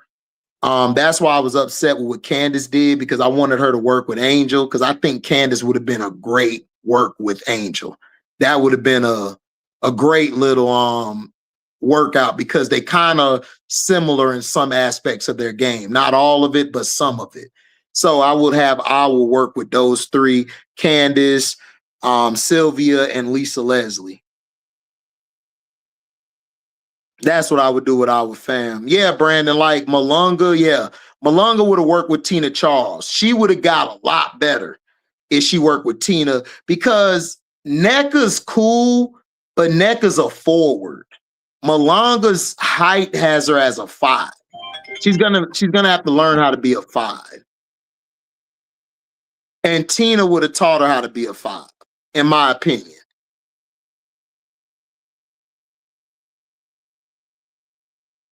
Yeah, like Officer T. Davis, she could teach Malonga offensively, but it's the defensive end I need Malonga to get better at. She don't know how to play like a big.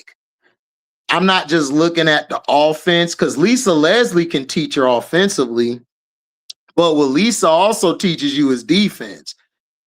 Candace could also teach you something. Sylvia definitely could teach you something because she was a beast on defense. So that's what I want her to learn. It's not so much as the offensive game. I need you defensively doing something too. Because it's like we get caught up with one side. And I'm not saying you, Mr. Officer T. Davis, because you fam. So you already know how me and Auntie roll. But it's like I need her to learn that defensive side. I need her to have a little streak. Like, I don't know if y'all know, every post player in history had a mean streak to them. Yolanda Griffith, Candace, Lisa, Tina Thompson, Lauren Jackson. Like, they all had a mean streak to them. AB right now, Brittany Griner. Like, they all had an attitude. Malunga don't play like that. Malunga play like we going to the playground and we good. We ain't doing nothing. Like she don't play with that like that this is my paint. She don't play like that. Like I want y'all to go watch I want y'all to watch how Anissa plays. Anissa plays with that edge. Her problem is she's undersized.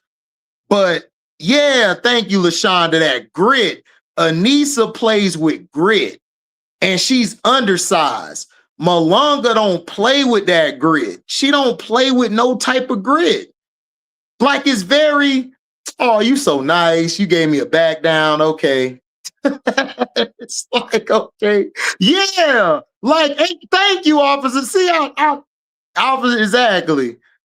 Malunga like AD, she's a 4. Stop making her be a 5. Well, she gonna have to play the 5. She's 6'6". you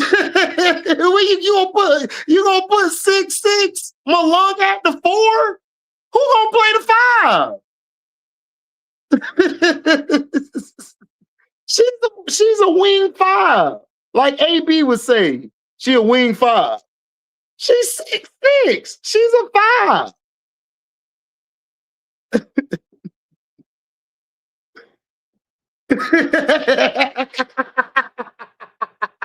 That's why I love Officer T. Davis. A stretch. I feel you. Okay, so let me ask y'all this. If Malunga was next to, if she played next to like a Kiki or an Angel, I would be cool with her playing stretch 5. Because those two players play close to the basket. So it wouldn't be your traditional 4 and 5. In this instance, Kiki and Angel would be the 5 and she would be the 4. So you would have to put her next. NECA's not really like NECA's cool, but she don't rebound enough. But as far as scoring, she's a beast in the paint, but she's not a big time rebounder. So that's not going to help Malunga in that front end. That's why they get beat by teams like, that's why Chicago was getting in their ass, because Camilla and Angel were dominating the paint. They just didn't have no guards or wings. If they had Seattle's guards and wings, they'd have blew Seattle out by like 30.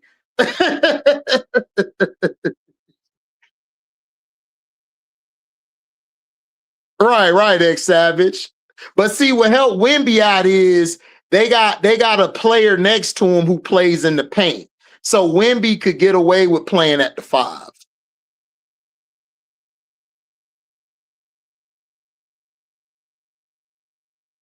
Once Malunga feels out of her body, she gonna be up. Man, Billy, if Malunga go brazy one game, she gonna dominate. If she just go, like if she just says F all that shit, see, she need that F all that shit. Like, if she had that, you don't think it's that playing over against with. Asia's gonna give her that? You don't think that her experience against Asia is gonna give her that type of mentality for what she just did in the playoffs last year?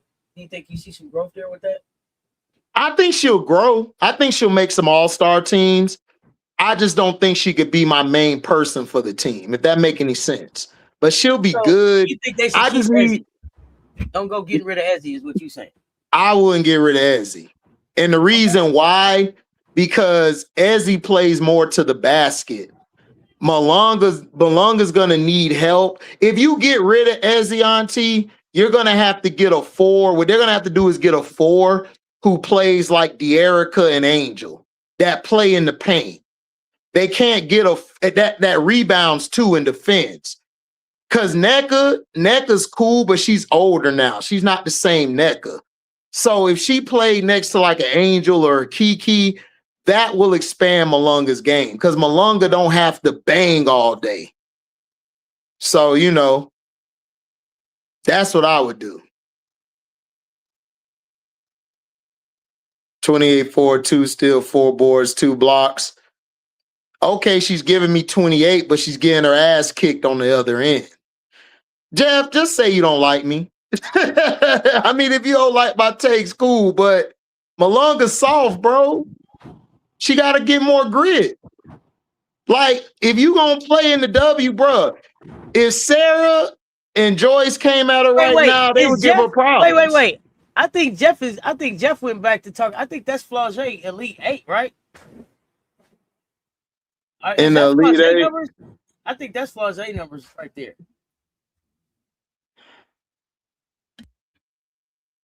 Okay. What that supposed to mean? She didn't defend. It was a weak ass 28-4. Yep, a weak ass 28-4, 2 and 4 and 2. It was weak. And other LSU fans I know said the same thing because we watched the game, unlike you.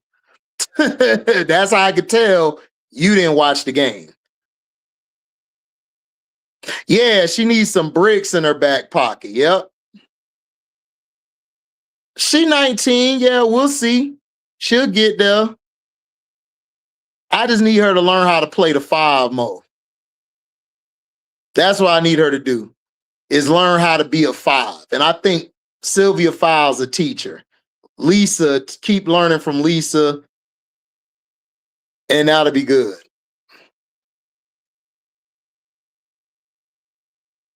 Caesar said plus or minus. I don't know. I like I said, we'll see. But yeah, she's 6'6". Players can have stellar stat lines and not impact winning. I don't remember this game specifically, but players can have great lines. You'd be like, yeah, but it didn't impact winning. It didn't lead to a win, and it didn't necessarily help them win or lose the game. Like it was, you just got some good tape for you. So I don't know if it was empty calories.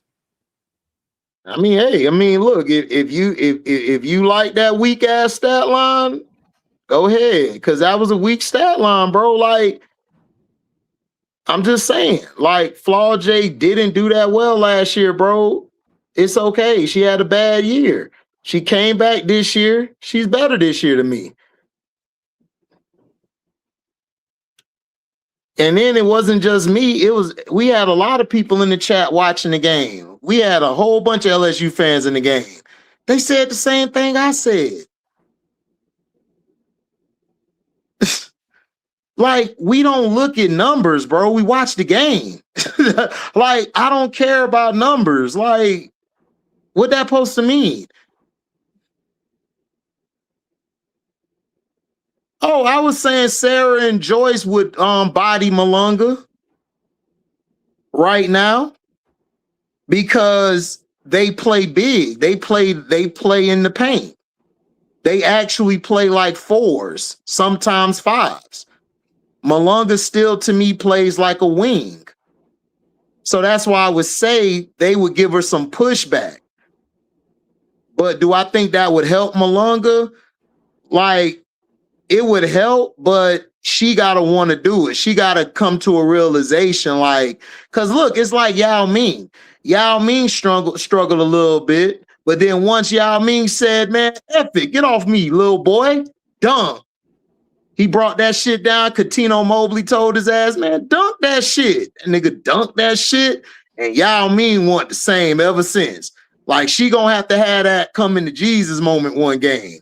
And she good after that. She just need one time to say F it. And I'm telling you, Malunga gonna destroy. Because she got the talent, she got the skill set, she got the length, she got the game. She just gotta have that F it moment. And it might come this year. If we have a season, it might come this year. Or it might come next year.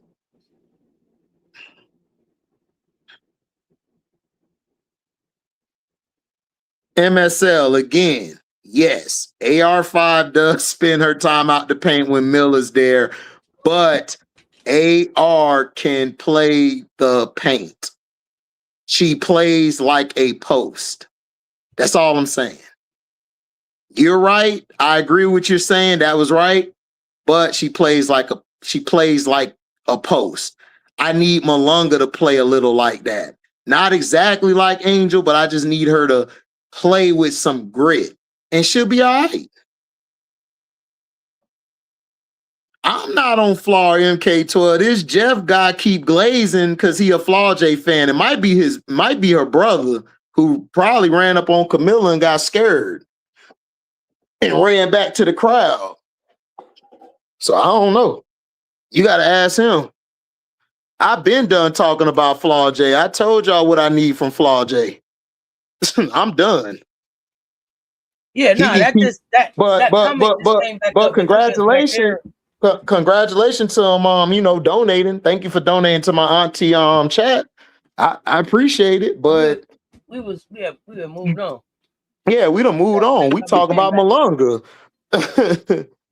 Yeah. So that's all we talking about. I mean, goodness, I don't know how we almost set up here for 3.5 hours, over 3.5 hours. What you got for the rest of the day? We had some great combo, Auntie. Great combo.